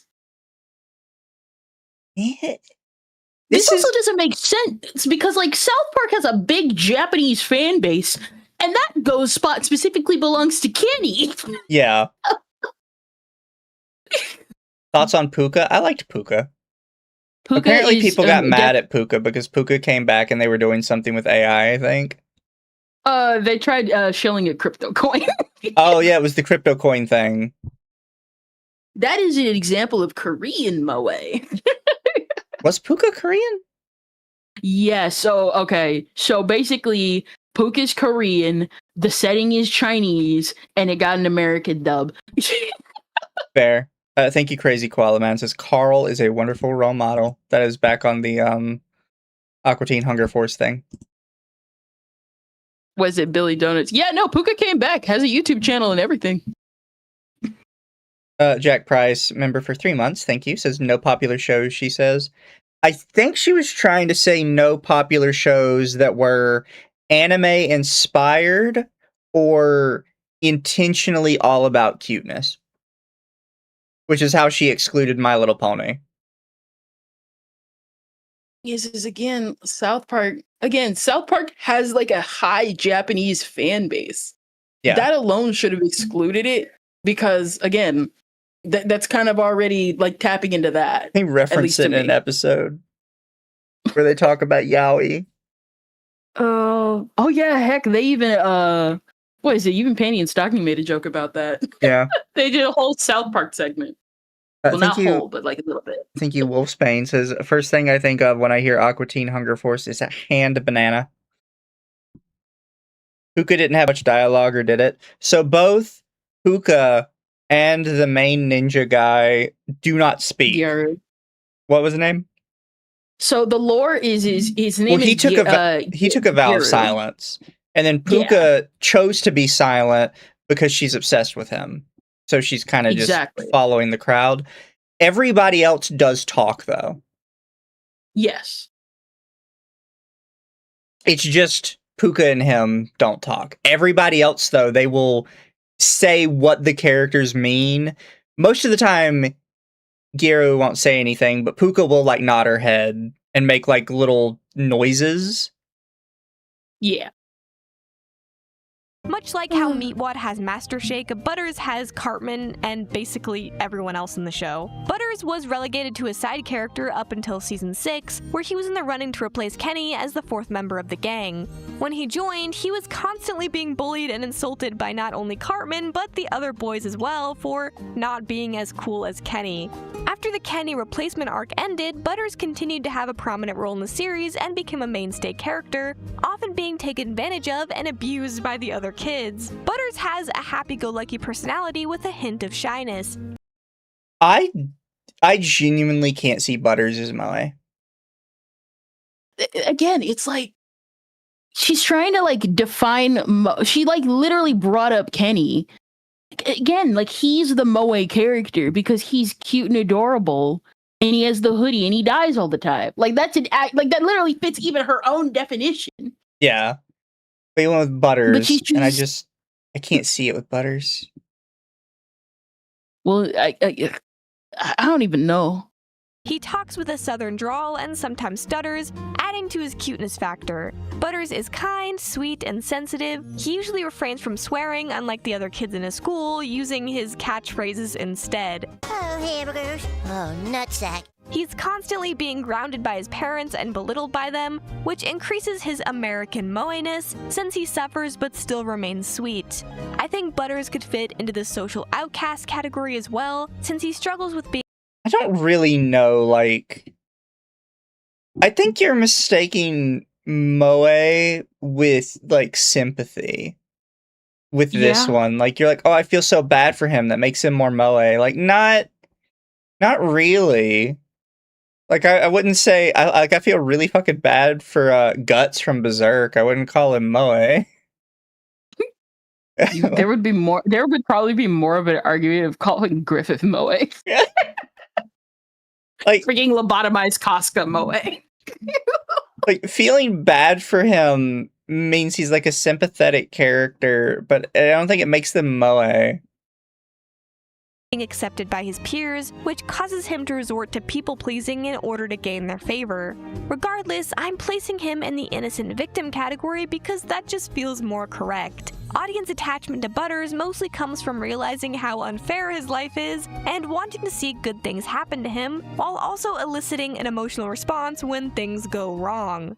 I don't play World of Warcraft. Butters, you said you're on your computer all the time. Yeah, but I'm playing Hello Kitty Island Adventure. I fucking love that joke, by the way.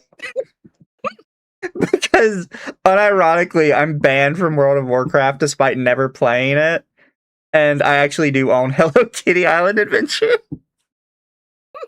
So every time I hear that joke, I'm just like, yeah, no. Oh my gosh. I love it. I think it's so funny. Chat, I've told the World of Warcraft story before. I could tell it again another day. Moving on from the Hello Kitty's moe category. Oh, you know, Hello Kitty's 100% moe. This next category is what I have currently dubbed as Random XD. I have a feeling this category is going to upset me. Because I really hate random XD humor. And I swear to God, if you do not include Gur, I'm going to lose my mind. Because Gur, I think, would count as moe, right? Yeah, not only does he count as moe, but, like, again, had a whole panty and stocking character based off of him. Yeah. And you could actually classify him, you know, under your random XD category. But I know you're not because I've seen your thumbnail. Covering characters whose cuteness comes from acting in an absurd, dumb, or strange manner. When it comes to Patrick Star...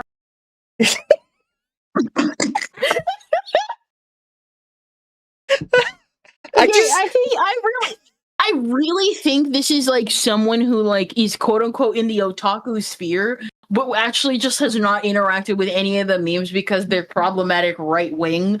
And it's like you could have just interacted on like a more than surface level to just like include, I don't know, freaking stalking or whatever. Yeah. Like your moe random XD example is fucking Patrick. And not Gur? Have you ever been past a hot topic before, woman? Not only that, but like this is, you know what? This has as much of this is this. What is it? You know that meme of these two things are like super similar. They have the same energy. Yeah. This has the same energy as that time Patrick won the best pet award at the Kids' Choice Awards.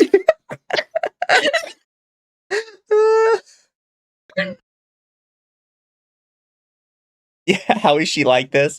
It's one of those things where it's like, I don't think her video is like horrendous or malicious or anything like we do with other people who are genuinely like terrible people. But it's like, what are you smoking? I don't want to be mean to you, but I kind of feel like I have to. from SpongeBob, his stupidity and simplicity in seasons 1 through 3 in the first movie are what makes him moe, not so much the random element. We'll get to that later. Patrick is SpongeBob's best friend, characterized as stupid but pure of heart and sincere. SpongeBob often goes to him for advice since he's good at sounding wise, even if most of his advice isn't very good. His design in the original seasons is very warm and kind, with bushy eyebrows and half-lidded eyes accompanied by a gentle smile. He's always there to lend SpongeBob a hand when his friend needs him, even if he often makes the situation worse unintentionally. He's a huge glutton, and his love for food is yet another aspect that adds to his cuteness factor. You took my only I swear to God, if you play out this entire scene in its fullness and then look me dead in the eyes and say it's moe, I'm going to scream. I'm gonna sound really dumb when I say this, but I think there's more of an argument to think of Patrick as like the Ada character than freaking moe. Have you seen this full scene, by the way, or do you remember it? I remember this full scene. food. Now I'm gonna starve. Very moe. Super cute. Like, again, if she would have just called this section the Gap Moe section, because, again, there's terms that already exist. You don't have to invent new ones. I wouldn't have an issue. But this isn't even random lol XD. It's Patrick is fat. Yeah. Thank you, Wolf Spain says, lady, you're cute, but your taste makes it hard. It's not moe. I don't understand. When something upsets him, he can fly off the handle and go berserk, like when he forces everyone in the movie theater to look at SpongeBob in the season 2 episode Something Smells. He also loses it during the Fry Cook games when he and SpongeBob are competing against each other. I just don't understand why you think any of this is moe. Again, there is more evidence that Patrick can be an Ada character than a freaking moe character. You can't convince me otherwise. Patheticness is yet another contributing factor that makes him incredibly moe. The best example of this is the episode Big Pink Loser, where Patrick briefly works at the Krusty Krab in order to earn an award, jealous that SpongeBob has so many and he doesn't have a single one. However, he is incompetent at literally every single task given to him. Is this the Krusty Krab? No, this is Patrick.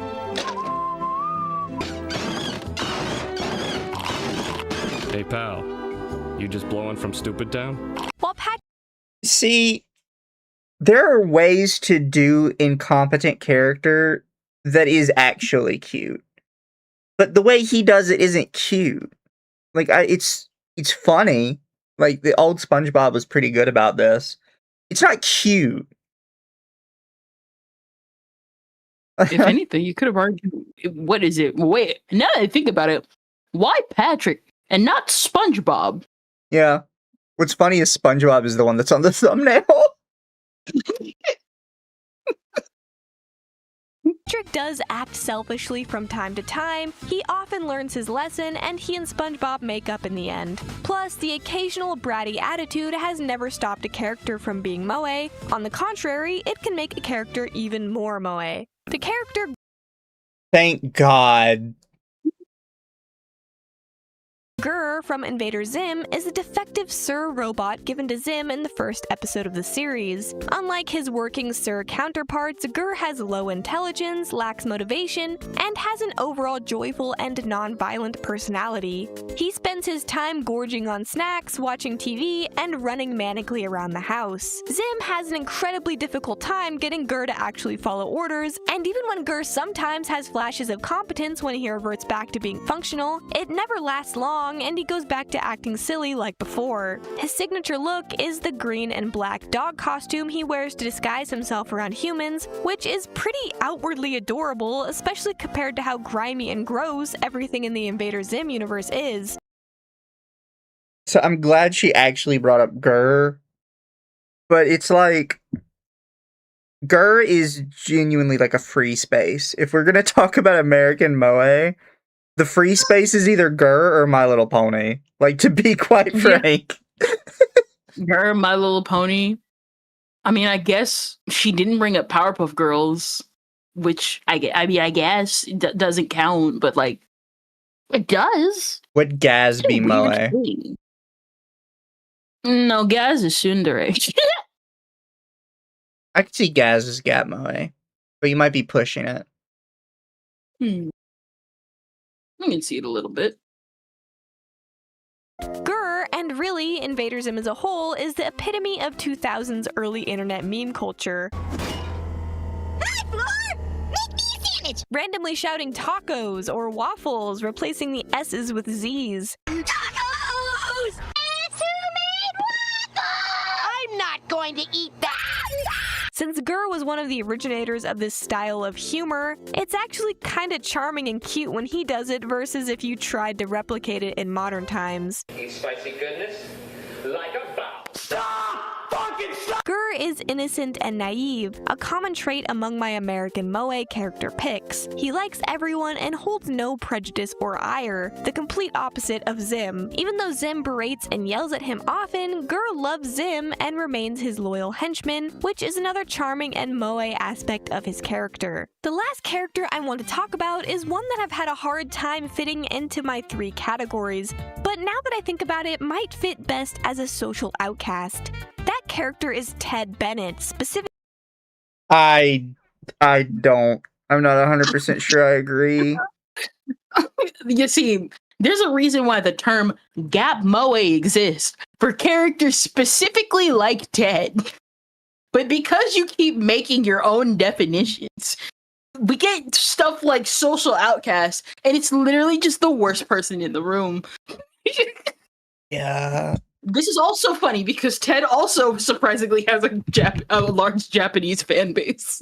Yeah.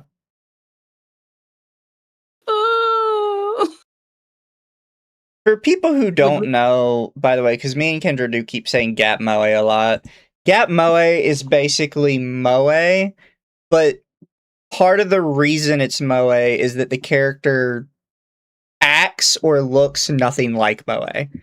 Like, it is so far divorced from Moe that it horseshoes itself back around to being Moe. Exactly. This is why, like, one of the ones we often mention as a really good example is old people being kind of Gap Moe, because they are so divorced from, like, the cute, sweet, innocent, like, little kid that they kind of loop back around to being cute, sweet, innocent, even though they're literally polar opposites of the spectrum. Exact. Squidward is Gap Moe. Changed my mind.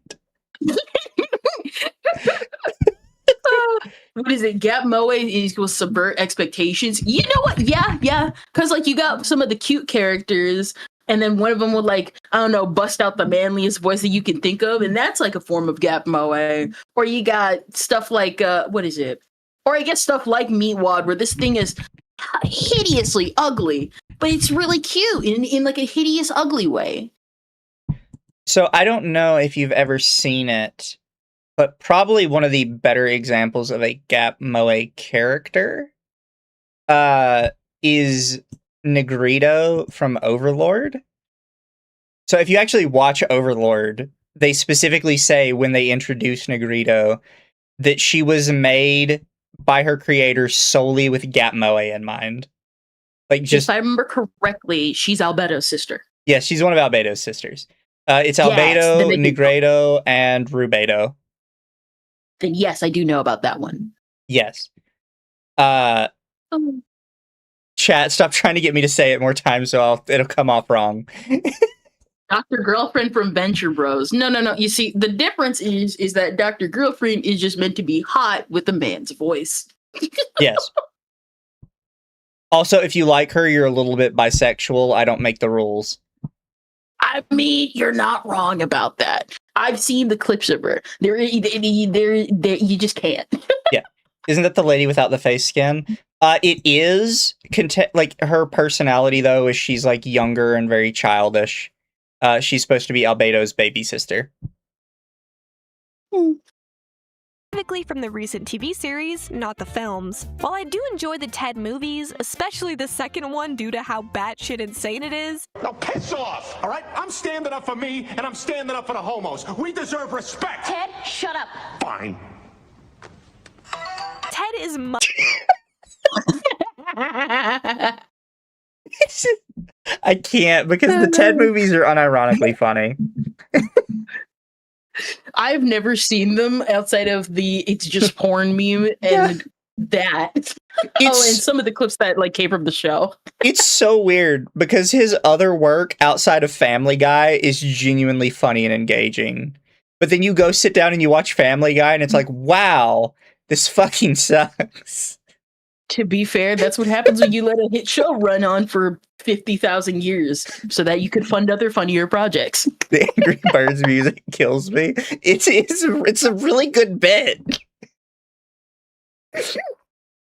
Much less moe in them than in the TV show. Such a fucking hypocrite. You're the fucking hypocrite, huh? Sleeping with women and sleeping with men, having it both ways. That's called having your pussy and eating it too. Right? It's a play on words. I think that mainly boils down to being paired with a younger John. I can hear you laughing over there. Every single time I see a clip of this show, it's actually funny.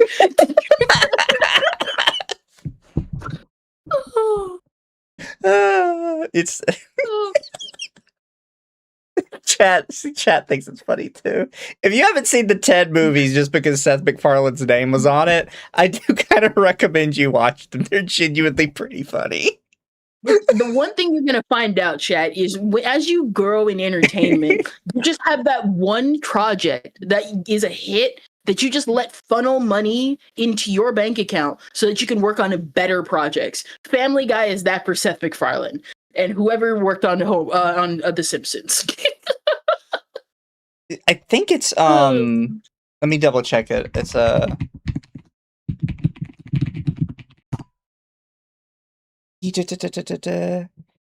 yeah, so Seth MacFarlane has 3 different projects that are genuinely good. One of them is a Star Trek ripoff, which is... Oh, the Orville? Orville is Orville. There's a movie called A Million Ways to Die in the West, and then there's the Ted movies. And they're all by Seth MacFarlane. A bunch of people didn't watch them because his name is attached to them, but they're all genuinely good. And then you sit down and you watch Family Guy, and it's like, God, this sucks. Remember, guys, Seth MacFarlane was the one who wrote 500 Cigarettes.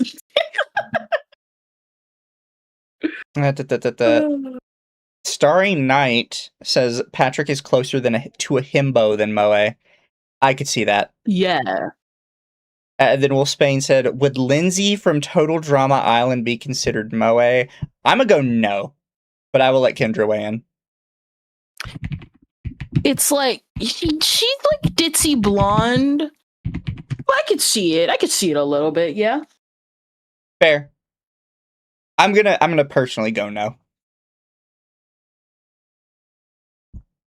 Played by Max Burkholder versus the old John played by Marky Mark Wahlberg. Young John is considerably more likable than the version we see in the movies. He's shown to be more compassionate and innocent, and even when he does mess up, it's a lot more understandable coming from a kid character than a 35-year-old man. Circling back, Ted tends to mirror whichever John he's accompanying, which makes sense since they do everything together. In the movies, Ted is way more crude and vindictive. Both Ted and John seem to have become worse and worse people as they aged, which in turn makes their TV show counterparts so much more likable. Ted in the TV show is naive about most adult topics, just like John is, making their discoveries of the adult world relatable and cute. While mischievous, Ted still comes off as a kind person when it matters most, and he and John learn lessons together about life throughout the show. I failed to mention the most important part in all of this yet, that being that the Ted model used in the show is extremely adorable. It's cute in the movies too, but the one in the show just perfects it.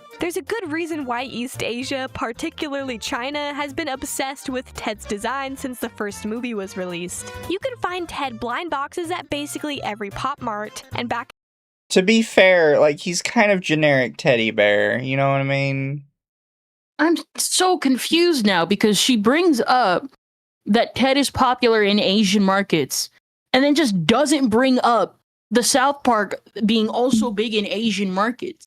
Yeah. You will find some of the most god tier art imaginable on Japanese Twitter and then find out that it's related to South Park. And notice we didn't mention that Gurr ended up in Panty and Stocking as Fastener and Chuck. Yeah. In the day, Japan actually made a TEDx Danganronpa advertisement. That about wraps up my... Actually, that's probably the only reason she knows that Ted is popular in other regions. It's because it's tied to Danganronpa. You know what? First go at defining American Moe. There are a lot of other characters I could have mentioned, but we'll have to save them for a part 2. Let me know what you thought of my criteria and personal definition of American Moe, what you agreed and disagreed with. I know a lot of people... So, in the nicest way possible, your definition sucks. American Moe should be Moe, but from America. And instead, you tried to, like, redefine Moe as a concept. And it's dumb. Not only that, but again, you're like, we're not going to include popular things or American anime-inspired things when it's like, the only reason why they would know that even exists is because they clearly watched anime and they wanted to take cues from that. That's an important thing. It's called cultural exchange. That's important. Yeah. And again, it's weird that you only mentioned that Ted is popular in Asian countries, not South Park. You didn't mention that Gurr is literally inspired Chuck and Fastener and Panty and Stocking. It's kind of weird. It's just weird. It's just like weird exclusions, despite like this isn't even like hard research. Like the South Park one is like easy. It's like you could have like what is it? Because like you could have used the TED one to like kind of like jump ship. Like, oh hey, maybe I want to check in case these things are popular in like Asian countries. Because you already saw the tweet with the Jenny one. Yeah. So it's like somebody in Japan saw Jenny. What American Moe is popular in like Japan, and that would have been a really good jumping off point. But it was just Jenny's popular here. No My Little Pony because that's manufactured. Here's Disney, which is completely manufactured. Then Patrick, which I think is just a weird choice. Yeah. Especially compared to like SpongeBob, who is actually supposed to be somewhat adorable. Someone even brought up Sandy too. Yeah. Because I will say we watched this because somebody in chat last time said that we should watch some of her videos because they were really bad. I am coming away with I don't think they're that bad, personally. Yeah. I think that she needs to work on her focus because she is all over the fucking place with some of these. Like half the time I don't really know what she's going for. And I don't think she fully understands the concept she's talking about. I think she's trapped in a little bubble of specific people, and that colors her perception of everything. Yeah. They're a little bloated with info. Yeah, like there's a whole bunch of stuff that's like none of this is necessary. And it's kind of starting to detract from the point. It's like bloated with info, weird tangents that shouldn't be there, or weird cutaways that shouldn't be there. Like we did not need 2 minutes of Melty Blood, even though like we could have done like maybe like 30 seconds of you just of a compilation, because that still gets the point across. It's just definitely, it just feels, I don't know. Thank you for the raid, Temp. You got here just in time. We're about to go, though. It's a short one. It's a short one. Yeah, well, it's been 2 hours. Really? Yeah. Oh, dang. 2 hours and 8 minutes. The Littlest Pet Shop, yes. I can see Littlest Pet Shop. But you see, that one's manufactured, so it doesn't count. Littlest Pet Shop, My Little Pony, Powerpuff Girls, Gurr from Invader Zim was like, I called that before she even brought him up. Yup. Nice. 2 hours is pretty short for 2 videos. To be fair, they're both 20 minutes long. So on average, we spend about 40 minutes per video. Exactly. Or like 40 minutes of our own commentary per video. Courage the Cowardly Dog. Yeah, that's what we call the Gap Moe cutie. I respect The her being movies. fair. She didn't seem to have had ill intent. No, I don't think she has any ill intent. I think she's kind of just trapped in her little bubble. I've like said this to Mizu. I don't like her content because I already watch I watch content. This is basically a diet version of that type of content of people that go into the anime sphere and they try and go and like do research. But instead of like deep diving into actually like, oh crap, I gotta actually translate tweets and stuff from Japanese, and I actually gotta go read 2chan, which basically is just the original 4chan. She's just like, so I went to my friends and I went to the English Wikipedia, and my entire perception was colored by Tumblr. Yeah, and it's not like she's not a terrible person, but it's like, brother, it's time to click Google Translate. You're gonna have to translate 2chan. You're gonna have to learn about Japanese Twitter. What qualifies someone as a tourist in the anime sphere? Typically, a tourist is somebody who doesn't genuinely like anime for anime's sake. Yeah. A really good example is there's a lot of people that they'll say, oh, you know, like, I really love, what is it, like Jujutsu Kaisen. It's like, okay, how many episodes of it have you actually watched? And it's like, yeah, I've watched like 2 or 3. Like, that's your blatant tourist kind of person. The other one is somebody who's maybe seen 1 or 2 anime, and they have decided they are an expert on all anime, and that all anime needs to be changed. They're clearly people that are not there because they love, like, the actual thing. If you're asking if she's a tourist, I don't think she's a tourist. I think like, she very clearly loves some of the stuff she talks about. Yeah. Like, I wouldn't say tourists, but like pretty much just like Mizu said and what I said. You gotta get out of the bubble. Yeah.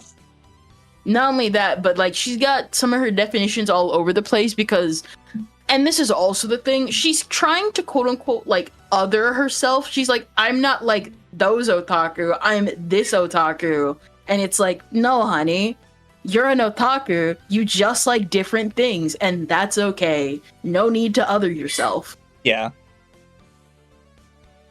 And I also think it's possible for people to get trapped in these bubbles to be misinformed about stuff. Because one of her videos is on the Bocchi the Rock censorship thing. I think it is completely possible for somebody that is sort of like trapped in a overly progressive bubble to get sucked into the idea that censorship isn't actually happening. Because I've seen people get suckered into it before. And I don't think they're bad people for getting suckered into it. I do think if they do a bunch of research on it and they still believe it, they're kind of mega coping, and it doesn't matter if they believe it or not, truthfully, because then they just have to go. I think there's also the fact that it also depends on who the person is. They'll try and go like, what is it? Not white knight, but like go ahead and like go run defense for like the media and being like, no guys, clearly it's actually this philosophical thing, and it's like, brother, it's just regular fan service, and there might be a deeper meaning, but it's just titties. Yeah, mostly just titties. But I think if I had to give it a final verdict, I would probably lean it pretty hard on the cringe side. I give it a C+. C+? Yay. I could argue a B minus. I think you completed the assignment. I just don't think you did it particularly well. Yeah. And I agree. Somebody in chat earlier said that she definitely needs to work on kind of tightening up her script. Because I've had people, by the way, watch some of our Anituber audits, and they're kind of surprised that me and Kendra keep it as short and concise as we do, considering it's a live stream and we don't have time to script out what we're doing. But when you are scripting out what you're doing, you need to start kind of catching this stuff. Where it's like, did I really need to read out the entire Wikipedia page of Melty Blood in order to talk about Neko Arc? You know? Or did I have to describe the entirety of Neko Art's outfit and stuff? And it's like, I get it. Some people aren't looking at the video and they're drawing and stuff. You know where you are, but at that point, that's on them. You just need to be more. You just need to like be concise with the video. And if what you're saying sounds interesting, then people will engage. Yeah. Like there's like a ton of people I've watched who make similar content where it's like, they did this, and that, all in a concise row, and then I had to like pause for a moment while I'm drawing, because I know what I am, and we'll literally rewind the video and be like, well, now I'm engaged and I want to see what's on screen. Yeah. You should also probably, like, with the Anya Trump thing, first off, I would just avoid politics altogether. I think that's probably the best idea.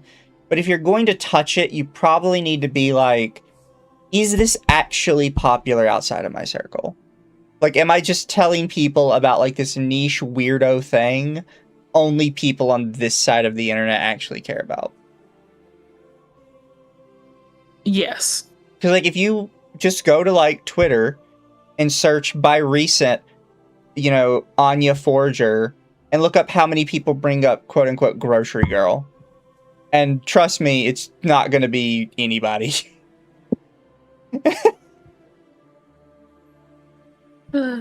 Especially for years later. Oh yeah. But chat, I really appreciate you guys coming by. I have a collab I'm trying to plan this week with a friend. I'll work that out later. And then at some point, me and Ava have to talk about the Skyrim video, the 20-hour Skyrim video. And me and Royan have to teach Kendra about Silent Hill circumcision. Oh. Of course. You will learn about the Silent Hill circumcision. It's very important. This is gonna be fun. It's pretty rough, I will tell you that.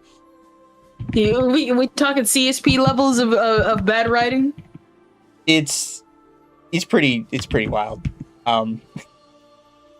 CSP, I meant SCP. Yeah, SCP. But chat, over on Twitch, I'm gonna send you over to Scum.